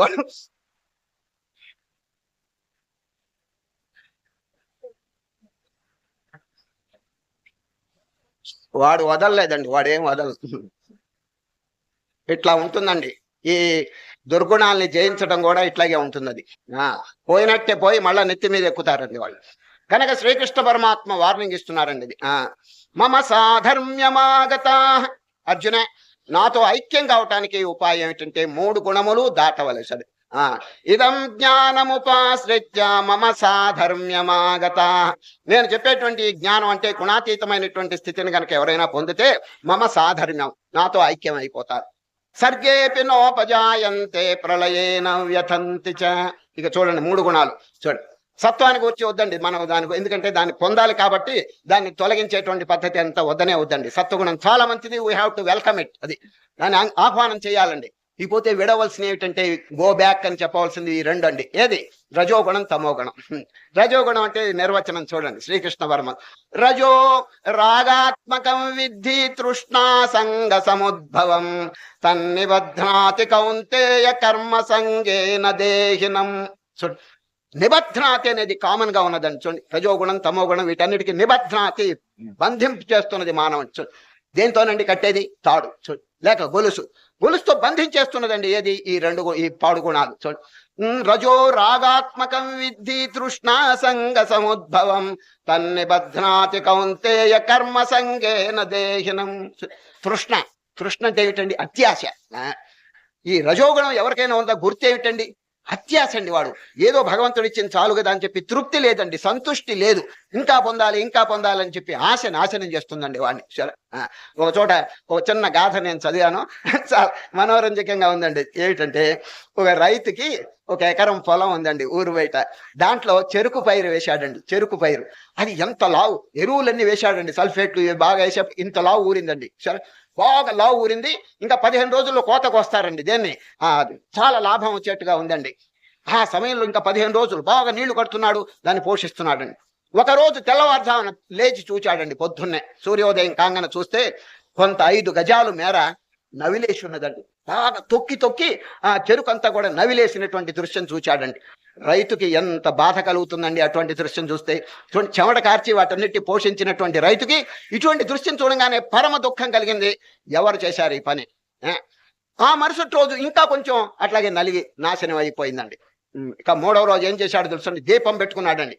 దీపం పెట్టుకుని రాత్రంతా మేలుకుని కూర్చున్నాడు. ఇక్కడ ఎవరు వచ్చారు, ఏ జంతువు అని వచ్చిందా, ఏం జరిగింది అని చెప్పి లైట్ పెట్టుకుని కూర్చుంటే అర్ధరాత్రి వేళండి ఆకాశంలో నుంచి ఒక తెల్లటి ఏనుగు కిందకి దిగిందండి. అర్ధరాత్రి వేళ ఏనుగు. ఆ ఏనుగు బాగా ఈ చెరుకంతా నవిలి నవిలి తిని తిని బాగా తొక్కి తొక్కి తెల్లవారే ముందుగా మళ్ళీ ఎగిరిపోయిందండి. వరి ఇది కారణం అని చెప్పి అనుకుని ఈ ఏనుగు ఎక్కడి నుంచి వస్తున్నది, ఎక్కడికి పోతున్నదో నాకు కనిపెట్టాలి అని చెప్పి మరుసటి రోజు ఏం చేశాడు తెలుసండి? అర్ధరాత్రి వేళ దిగింది కదండి, బాగా మేసిన తర్వాత మళ్ళీ పొద్దున్నే పోయింది కదా పైకి, దాన్ని తోక పట్టుకున్నాడండి. తోక పట్టుకుంటే ఓ రివ్వు అని తీసుకుపోయి స్వర్గంలో పారేసిందండి. స్వర్గంలో పారేసి వీడు దేనికైనా మంచిదని ఓ సంచి తీసుకుపోయినాడండి వాడు వెళ్ళేటప్పుడు. అక్కడండి బంగారపు ముద్దలు, ఇంతంత ముద్దలు పడేసి ఉన్నాయి స్వర్గంలో.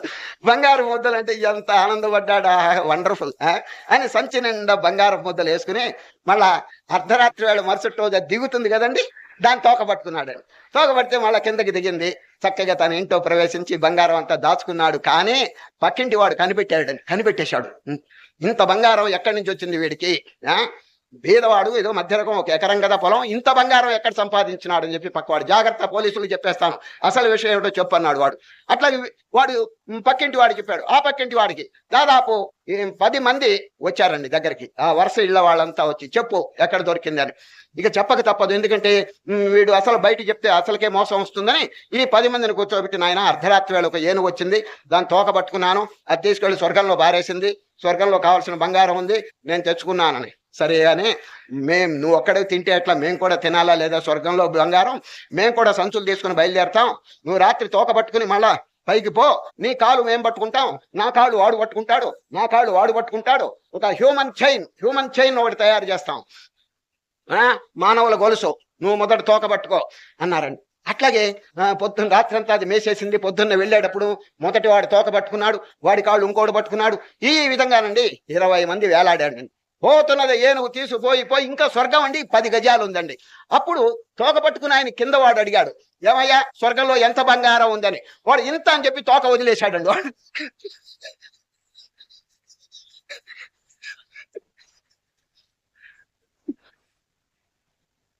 అందరూ ఢమ్మని కింద పడ్డారండి, అందరూ కింద పడ్డారు. ఒట్టి వెర్రోడు కాకపోతే ఒక 2 నిమిషాలు ఓర్చుకోకూడదు వాడు. ఆశ, దరిద్రపాశ. దీన్నే శ్రీకృష్ణ పరమాత్మ తృష్ణ అన్నాడండి. తృష్ణ అంటే అత్యాశ. రజో రాగాత్మకం విద్ధి తృష్ణా సంగ సముద్భవం తన్నిబధ్నాతి కౌంతేయ కర్మ సంగేన దేహినం. ఈ రజోగుణాన్ని గురించి ఇంకా చెప్పవలసింది లేదు, అందరికీ తెలుసును. కామ, క్రోధ, లోభ, మోహ, ఈ అరిషడ్వర్గం అంతా రజోగుణానికే వస్తుంది. ఇకపోతే దంభ, దర్ప, ఈర్ష్య, అసూయ, ద్వేషం, అపకారం, హింస, ఇవన్నీ కూడానండి రజోగుణానికే వస్తుందండి. కనుక రజోగుణం చాలా డేంజరస్. దాని హృదయంలో ఉంటే దాన్ని పెకిలించి అవతల పారేయాల్సిందే కానీ దానికి ఏం మాత్రం కూడా ఇక్కడ చోటు ఇవ్వకూడదండి. ఇది రజోగుణం. పోతే తమోగుణం. తమోగుణం అంటే ఏంటి తెలుసండి? ఒట్టి బద్ధకం, సోమరితనం, నిద్ర, తిండి బాగా తింటాడండి వాడు. తిండి, నిద్ర. మీరు అడగచ్చేమండి తమోగుణం వాళ్ళకి గురువు ఎవరైనా ఉన్నారా? గురువు అని ఉన్నాడండి ఒక ఆయన. ఎవరంటే కుంభకర్ణుడు అండి. కుంభకర్ణుడు ఆయన దగ్గర వీళ్ళంతా మంత్రోపదేశం పొందారండి. ఎవరు? తమోగుణం వాళ్ళు. మరి రజోగుణం వాళ్ళ దగ్గర ఎవరైనా గురువు ఉన్నాడా అంటే రావణాసురుడు అండి. రావణాసురుడు. చూడు, వీరిద్దరు సత్వగుణం కలిగిన వారి గురువు అంటే విభీషణుడు. చూడండి, 3 రాక్షసులు 3 గుణాలతో పుట్టారండి. ఎంత విచిత్రం చూడండి అది. విభీషణుడు సత్వగుణం, రావణాసురుడు రజోగుణం, కుంభకర్ణుడు తమోగుణం. ఇప్పుడు తమోగుణాన్ని గురించి శ్రీకృష్ణ పరమాత్మ వర్ణించేటప్పుడు ఇది హోప్లెస్ నాయన, ఎందుకు పనికిరాదు, ఇది పుణ్యం లేదు, పురుషార్థం లేదు. గోడ. గోడకి ఏముందండి? పుణ్యమా పాపమా? చెప్పండి, ఏమి లేదు. గోడ జడమైనది. అదే విధంగా ఈ బద్ధకం కలిగిన వాళ్ళు తమోగుణం సోమరులండి. ఊరికే నిద్రపోతుంటారు, టైం అంతా వేస్ట్ చేస్తుంటారండి. ఉపనిషత్తులు ఏం చెప్పినాయి తెలుసండి? ప్రమాదం అంటే సోమరితనం. మన తెలుగులో ప్రమాదం కాదండి. తెలుగులో ప్రమాదం అంటే యాక్సిడెంట్ అని ఇటువంటిది అంటుంటారు. కానీ సంస్కృతిలో ప్రమాదం అంటే సోమరితనం. ప్రమాదో బ్రహ్మనిష్టాయాం న కర్తవ్య కదాచన ప్రమాదే జృంభతే మాయా సూర్యాపాయే తమో యథ. చూడండి, చీకటి ఎక్కడుందో మనకి తెలియదండి. పగలు చూడండి, పగలు ఎక్కడ దాక్కుంటుందో, కానీ సూర్యుడు అస్తమించగానే చీకటి అమాంతంగా వచ్చి మీద పడిపోతుందండి. అదే విధంగా ఈ తమో గుణం అనేక జన్మల నుంచి హృదయాల్లో కాపరం ఉంటుంది. ఎందుకంటే వీడు మర్చిపోయినాడు భగవంతుని, దేవుని మర్చిపోయినాడు, ఆధ్యాత్మికత మర్చిపోయినాడు, సాధువుల గురించి ఏం పట్టించుకోవటం లేదు, తన హృదయంలో ఆత్మ ఉన్నదని వాడు తెలుసుకోవటం లేదు. ఎప్పుడు తినటం, నిద్ర, ఇదంతా ఉందండి. ఒక మాస్టర్ గారండి ఎలిమెంటరీ స్కూల్స్ లో చాలా మంది పిల్లలు నిద్రపోతున్నారండి, మత్తుగా ఉన్నారండి. అప్పుడు పిల్లలారా, మీలో బద్ధకంగా ఉన్న వాళ్ళంతా లేవండి అన్నాడండి. ఎవరు? మాస్టర్ గారు. ఒక పిల్లవాడు కూర్చునే చెప్తున్నాడు, లేవటానికి కూడా బద్ధకంగా ఉంది అన్నాడు వాడు. బద్ధకంగా ఉన్న వాడు లేవమంటే వాడు ఈ జవాబు చెప్పాడండి. వాడు పూర్వజన్మలో నల్లమందు బాగా తిని ఉంటాడండి, నల్లమందు. ఈ విధంగా తమోగుణం కలిగిన నిద్ర, బద్ధకం, ఏమి చేయరు. ఇంకా రజోగుణం గల వాడు కొంత మేలండి. ఎందుకంటే అబద్ధం మాట్లాడతాడు, అవతల వాడు చెంప మీద కొడతాడు, మళ్ళీ నిజం మాట్లాడతాడు. వాడు చూచారు, ఏదో దారికి వస్తాడండి. ఈ తమోగుణం వాళ్ళు ఏమి లేదండి, ఒట్టి నిద్ర, బద్ధకం, తిండి. ఈ విధంగా శ్రీకృష్ణ పరమాత్మ తమోగుణం, రజోగుణం వీటి యొక్క లక్షణాలు చెప్తారండి. ఈ అధ్యాయం అంతా కూడా ఎక్కువగా ఇదే, వీటి లక్షణాలు చూడండి. ఊర్ధ్వం గచ్చంతి సత్వస్థ, అది సత్వగుణం కలిగిన వాడు ఊర్ధ్వలోకాలికి పోతాడండి. మధ్యే తిష్టంతి రాజసా జగన్య గుణ వృత్తిస్థ అథో గచ్చంతి తామసా. తమో గుణం కలిగిన వారు మూఢయోనులు. చూడండి, అంటే జంతువులుగా కూడా పుట్టవచ్చండి. చూచారు ఎందుకు వచ్చిన దౌర్భాగ్యం. కనుక హృదయాన్ని బాగా పరిశోధించుకుని రజోగుణం తమోగుణం ఎంత శీఘ్రంగా మనం పారద్రోలితే అంత మంచిదండి. సరే, దీనివల్ల కలిగే ఫలితం ఏమిటి అని అనొచ్చు. సత్వగుణం కలిగితే వచ్చే ఫలితం అంటే సుఖం. రజోగుణం కలిగిన వాళ్ళ యొక్క ఫలితం ఏమిటంటే దుఃఖం. తమో గుణం వల్ల వచ్చే ఫలితం ఏమిటంటే అజ్ఞానం. చూడండి, సత్వాత్ సంజాయతే జ్ఞానం రజసో లోభ ఏవ చ ప్రమాదమోహౌ తమసో భవతో జ్ఞానమేవ చ కర్మణ సుకృతస్యాహు సాత్వికం నిర్మలం ఫలం. సాత్వికం నిర్మలం ఫలం. సత్వగుణం కనుక ఉంటే మహాసుఖం కలుగుతుందండి. ఈ రజోగుణం కలిగి ఉంటే దుఃఖం కలుగుతుంది. తమో గుణం కలిగి ఉంటే అజ్ఞానం కలుగుతుందండి. ఈ విధంగా ఈ బంధనానికన్నిటికీ కారణం ఏంటంటే 3 గుణాలే అంటారు. చూడు, నాణ్యం గుణేభ్య కర్తారం యదా దృష్టానుపశ్యతే గుణేభ్యశ్చ పరం వేత్తి మద్భావం సోధిగచ్చతి. అర్జున, 3 గుణాలు దాటండి. 3 గుణాలు దేని వల్ల ఏర్పడ్డాయి? మనస్సు వల్ల. మనం ఎక్కడికి పోవాలనో మనస్సును దాటినటువంటి ఆత్మస్థితిలోకి వెళ్ళాలి. ఏవం బుద్ధే పరం. చూడు, అది ఎట్లా లభిస్తుందంటే మెడిటేషన్. చూడు, కొంచెం ధ్యానం అలవాటు చేయండి. నేను పదే పదే చెప్తూనే ఉన్నాను, మెడిటేషన్, ప్రాక్టీస్ మెడిటేషన్. ఎందుకంటే కనీసం మీరు ఒక అరగంట అయినా, లేకపోతే ఇంకా అవకాశం ఉంటే గంట అయినా ప్రతిరోజు ఉదయం పూట కానీ ఇప్పుడైనా కానీ కొంత అభ్యాసం చేయటం మంచిదండి. ఎందుకంటే మన హృదయంలోనే అంత ఆనందం ఉన్నప్పుడు why can't we realise it? చెప్పండి. ఏదో శాస్త్రములు చెప్పారు, పెద్దలు చెప్తున్నారు, కృష్ణ పరమాత్మ చెప్పినారు. విశ్వాసం ఉండాలా లేదా చెప్పండి? ఫెయిత్ ఉండాలి. ఆ విశ్వాసం కలిగి ఉండి నాలో ఆత్మ ఉన్నది, నాలో ఆనందం ఉన్నది, నేను ఎందుకు పొందకూడదు? చూడండి, ఆనందం అనేది బయట ఉన్నదని చెప్పి ఎవరో సామాన్యులు అనుకుంటారే కానీ ఆ బయటది ఏమిటంటే రిఫ్లెక్టివ్ హ్యాపీనెస్, ప్రతిబింబ సుఖం అన్నది. ఇప్పుడు సందర్భం వచ్చింది కాబట్టి అసలు సుఖం అనే ఎందుకు కలుగుతుందో చెప్తాను, వినండి. సైంటిఫిక్ గా నేను ఎక్స్ప్లెయిన్ చేస్తాను సుఖం అనేది. సరే, సంకల్పం. ఇప్పుడు చూడండి, మామిడి పండు దృష్టాంతం చూడండి. మామిడి పండు మీద ఎందుకు మనకంత ప్రేమ చెప్పండి? ఎందుకంటే పదే దాని గురించి సంకల్పం చేస్తుంటాడు. ఇది బాగుంటుంది, రుచిగా ఉంటుంది, తీపిగా ఉంటుంది, దాని గురించి పదే సంకల్పం చేస్తుంటాడు. అది మన దగ్గరికి వచ్చింది అనుకోండి, ఎవరో తెచ్చిచ్చారు, మార్కెట్కి వెళ్ళి తెచ్చారు, వెంటనే సంకల్పం కొంచెం తగ్గిపోతుందండి. చూచారా? దూరంగా ఉన్నప్పుడు తినాలి, అనుభవించాలనేటువంటి సంకల్పం మామిడి పండు దగ్గరకు వచ్చేటప్పటికి తగ్గిపోతుందండి. సరే, ఇప్పుడు దాన్ని చెక్కు తీసుకుని ఒక ముక్క తినండి, ఇంకా తగ్గిపోతుందండి. ఏది? సంకల్పం. ఎప్పుడు సంకల్పం తగ్గిపోయిందో ఆ సంకల్పం కింద ఉన్నటువంటి అధిష్టానం ఆనందం కొద్దిగా దీంట్లో ప్రతిబింబిస్తుందండి మనస్సులో. ఆ ప్రతిబింబ ఆనందం మామిడి పండులో నుంచి వచ్చింది అని పొరపాటున అనుకుంటున్నాడండి వీడు. అర్థమైందండి? మామిడి పండులో నుంచి ఆనందం రావటం లేదండి. వీడు ఎప్పుడు సంకల్పం రహితం అయిపోయిందో అధిష్టానంగా ఉన్నటువంటి ఆత్మానందం కొంచెం అనుభవానికి వచ్చిందండి. సరే, అనుభవానికి వచ్చేటప్పటికి అది అట్లా దాని మీద నుంచి వచ్చినట్టు భావన చేస్తున్నాడు. కుక్క ఎక్కడికో పోతున్నదండి, పోతుంటే ఎముక దొరికింది, దాన్ని బాగా కొరుకుతున్నది, పళ్ళు ఓడిపోయినాయి, తన రక్తం ఎముక మీద పడింది, నాకుతున్నది. ఆహా, ఎముకలో నుంచి ఎంత రక్తం వస్తున్నది, ఎంత ఆనందం అని చెప్పి అనుకోవటం ఎంత హాస్యాస్పదం చెప్పండి. వాస్తవంగా ఎముకలో నుంచి రక్తం వస్తుందా? లేదు. తన నోట్లోంచి వచ్చిన రక్తం ఎట్లా పీల్చుకుంటున్నదండి. అదేవిధంగా ఆనందం అనేది బయట లేదండి. మన సంకల్పం ఎప్పుడు రహితం అయిపోయిందో అధిష్టానంగా ఉన్నటువంటి ఆత్మస్వరూపం అట్లా ప్రతిబింబించిందండి. ఆత్మానందం అది బయట నుంచి వచ్చినట్టుగా భావన జరుగుతున్నదండి. సరే, కనుకనే యాజ్ఞవల్కుడు తన భార్య అయినటువంటి మైత్రేయికి రహస్యం చెప్తారండి. సరే, నవారే పత్యుక్కామాయ పతిప్రియో భవతి ఆత్మనస్తు కామాయ పతిప్రియో భవతి. బృహదారణ్యకోపనిషత్తు అండి. బృహదారణ్యం ఎంత చక్కని బోధ. ఎవరికంటే భార్య అయినటువంటి మైత్రేయి యాజ్ఞవల్కుడు చెప్తాడు, అమ్మా సుఖం అనేది వస్తువులో ఉన్నదేమో అని చెప్పి అనుకుంటున్నావేమో, కాదు. నవారే పత్యుక్కామాయ పతిప్రియో భవతి ఆత్మనస్తు కామాయ పతిప్రియో భవతి. నవారే జాయాయై కామాయ జాయా ప్రియా భవతి ఆత్మనస్తు కామాయ జాయా ప్రియా భవతి. ఆత్మావారే ద్రష్టవ్యః శ్రోతవ్యః మంతవ్యః విదిధ్యాసితవ్యః. కాబట్టి పరమానంద సాగరమైనటువంటి ఆత్మను గుర్చే తెలుసుకోండి, ఆత్మను గుర్చే బాగా అనుభవించండి అని చెప్పి యాజ్ఞవల్కుడు భార్యకి చక్కగా ఉపదేశం చేస్తాడు బృహదారణ్యకోపనిషత్తులో. కనుక ఇప్పుడు మనం ఏం చేయాలి తెలుసండి? హృదయంలో ఉన్నటువంటి ఈ ఆనందం ఏ విధంగా మనం అనుభవిస్తామంటే ఈ 3 గుణాలు రహితం కావాలి. 3 గుణాలు దాటాలంటే ముందు సత్వగుణం దగ్గరికి రావాలి. సత్వగుణం వచ్చిన తర్వాత it will automatically drop by itself. ఇక సత్వం కూడా వచ్చిందంటే మనం మోక్షం పొందినట్టే. We have already attain salvation. ఎందుకంటే ఈ తర్వాత ఇంక పొందవలసింది ఏమి లేదండి, అది డ్రాప్ అయిపోతుంది. అమనస్కం, ఆ మనస్సు అనేది ఎప్పుడు రహితం అయిపోయిందో అమనస్క స్థితి అంటే మనస్సును దాటినటువంటి ఆత్మస్థితి కలుగుతుందండి. సరే, అక్కడ ఎంత ఆనందం కలుగుతుంటే ఈ ధ్యానంలో నిజం ఎవడొచ్చి పిలిచినా కూడా పలకడండి. దీన్నే అనుభవిస్తుంటే దూడ తల్లి పాలు తాగుతుంటే ఎంత ఆనందపడుతుంది, తాడు పెట్టి లాగితే వస్తుందండి. ఆ విధంగా ఉంటుందండి ఇది.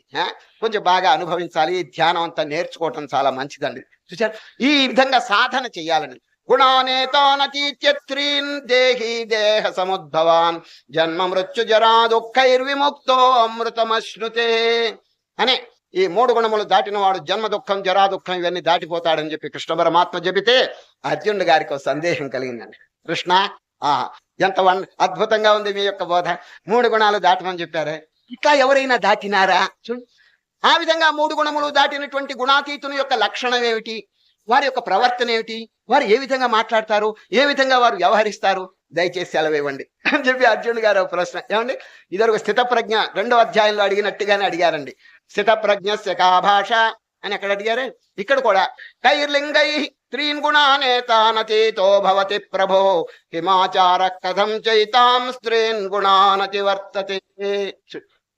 3 గుణములు దాటిన వాడు ఎట్లా ప్రవర్తిస్తాడంటే చక్కని ఎగ్జాంపుల్, దృష్టాంతం చెప్తున్నాడండి. ఏమిటంటే సమత్వాన్ని కాపాడుకుంటాడు, ఈక్విలిబ్రియం, బ్యాలెన్స్ మెయింటైన్ చేస్తాడు. ఇటు సుఖం గాని దుఃఖం గాని మానం గాని అవమానం గాని శీతం గాని ఇది ఏమి లేదండి, బ్యాలెన్స్. అచలోయం సనాతన. పర్వతం అండి, పర్వతం మీద చలిగాలి వీసినా ఏ వేడిగాలి కాసినది ఏమైనా కదులుతుందా? తరంగములు వచ్చి చెలింపజేసినా కదులుతుందా? బాణం వేసినా కూడా కదులుతుందా పర్వతం? ఆ విధంగా ఉంటాడండి పర్వతం అలే. చూడండి, గుణానేత మరి ప్రకాశంచ ప్రవృత్తించ మోహమే వచ పాండవ నద్వేష్టి సంప్రవృత్తాని న నివృత్తాని కాంక్షతి ఉదాసీనో గుణైర్యో న విచాల్యతే గుణావర్తంత ఇత్యేవ యోవతిష్ఠతి నేంగతే. సమదుఃఖ సుఖ స్వస్థ సమలోష్టాశ్మ కాంచన తుల్య ప్రియా ప్రియోధేరస్తుల్య నింద ఆత్మ సంస్థుతి. ఈ విధంగా బ్యాలెన్స్ కీపప్ చేసిన వాడే గుణాతీతుడు అంటాడు. ఇంత అగాధమైనటువంటి జ్ఞానం చెప్పి ఇప్పుడు ఏమంటున్నారంటే భక్తి వల్ల ఈ జ్ఞానం కలుగుతుంది అన్నాడు. చూడు, ఆ భక్తికి ఎంత ప్రాముఖ్యత ఇచ్చారో చూడండి.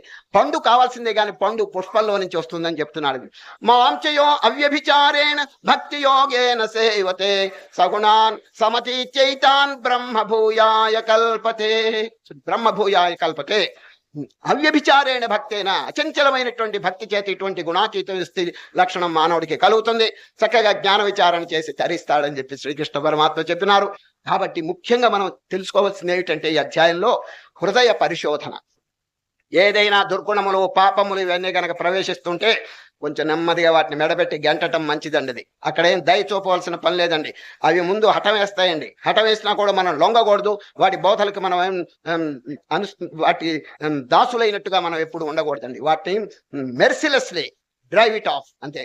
ఏమైనప్పటికీ కూడా ఎందుకో తెలుసునండి, ఇప్పుడు పాపాలు కనుక హృదయంలో ప్రవేశిస్తే మనం చేసే కర్మ దోషభూయిష్టంగా ఉంటే ఆ విశ్వప్రభుత్వం నోట్ చేసుకుంటూ ఉంటుందండి. చూచారా, ఫలానా వాడు అబద్ధం మాట్లాడాడు, ఫలానా వాడు దొంగతనం చేశాడు, ఇంకొకడు అన్యాయం చేశాడు, ఇంకొకడు అవినీతి పాల్పడ్డాడు. ఎవరు చూడటం లేదని అనుకోబాకండి. విశ్వప్రభుత్వం అండి మూడిట్లో నోట్ చేసుకుంటుందండి. శారీరకంగా, వాచికంగా, మానసికంగా కూడా నోట్ అవుతుందండి. సరే, ఇప్పుడు ఈ గవర్నమెంట్ ఏదైనా నోటితో పెద్ద అబద్ధాలు మాట్లాడి ఏదైనా దొంగతనం చేసినా లేకపోతే శరీరంతో చేస్తే వాళ్ళు పట్టుకుని అరెస్ట్ చేస్తున్నారు. కానీ మానసికంగా కూడా అక్కడ దోషం అండి. సరే, త్రికరణ దోషం, మూడిట్లో కూడా దోషం ఉండకూడదు. ఏది? విశ్వప్రభుత్వం. విశ్వప్రభుత్వం అంటే యూనివర్సల్ గవర్నమెంట్. ఎప్పుడు వారికి ఎన్ని కళ్ళు ఉన్నాయి, ఎన్ని చేతులు ఉన్నాయని మీరు అడుగుతారేమో. ఓం సహస్రశీర్ష పురుష సహస్రాక్ష సహస్రపాత్. మనం పురుష సూక్తంలో చెప్పడం లేదండి, సహస్రం అనేకం అన్నమాట. అది అనేక చేతులు, అనేక కాళ్ళు, లెడ్జర్స్, పుస్తకాలు, ఇవి అవి ప్రతి వాడి కర్మ అక్కడ నోట్ అవుతుందండి. చూడండి, ఎవడైనా దగ్గినాడంటే పుల్లయ్య దగ్గినాడు, వెంకయ్య తుమ్మాడు అని అంతే. ఇది కూడా టేప్ రికార్డ్ అయిపోతుందండి. దాన్ని తప్పించుకోవడానికి వీలు లేదండి. కాబట్టి మనం ఇప్పుడు చేసే కార్యం, కర్మ శుద్ధంగా ఉండాలి. అయితే కొందరికి సందేహం కలగచ్చు, విశ్వప్రభుత్వం అంటే ఏమిటి అని. చెబుతాను వినండి.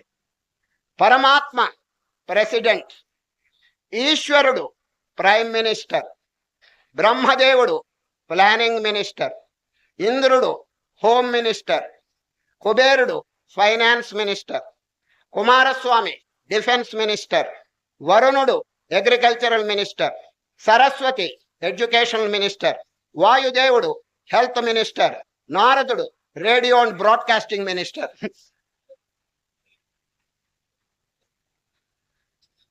ఇదండి విశ్వ ప్రభుత్వం. దీనిలో ఒక ముఖ్యంగా గమనించవలసిన విషయం ఏమిటంటే ఫారిన్ మినిస్టర్ లేడండి. ఎందుకంటే ఫారిన్ అనేది అసలు లేనే లేదండి భగవంతుల్లో. విదేశ అనేది లేదు, అంత స్వదేశమే, అంత వారి యొక్క కుర్చీలోనే ఉన్నదండి బ్రహ్మాండం. Nothing foreign, everything indigenous. అంత దేశీయ శాఖ కానీ విదేశం అనేది లేదు. కాబట్టి భగవంతుడి విశ్వ ప్రభుత్వాన్ని అంత చక్కగా నడుపుకుంటూ ఎవరు ఏదేది చేసినా కూడా అంత టేప్ రికార్డ్ అయిపోతుంటే ఇక పాపం ఎట్లా చేస్తారు చెప్పండి. ఒకవేళ పాపం చేసినారు, దేవుడు ఏం చేయగలడు? According to law he must suffer అంతే. పాపం చేత దుఃఖం, పుణ్యం చేత సుఖం, జ్ఞానం చేత మోక్షం. ఇదండి శాసనం. ఈ శాసనానికి అనుగుణ్యంగా మనం పోవాలి.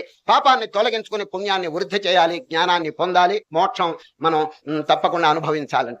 ఈ విధంగా శ్రీకృష్ణ పరమాత్మ 14వ అధ్యాయం గుణత్రయ విభాగ యోగమును గురించి అద్భుతమైనటువంటి విషయాలు చెప్పి విరమించినారు. హరి ఓం. భవమాన సుదుడు మట్టు భవమాన సుదుడు మట్టు పాదార విందములకు నీ నామారూపములకు నీచజయ మంగళరమణీ నామారూపములకు నీచజయ ప్రహ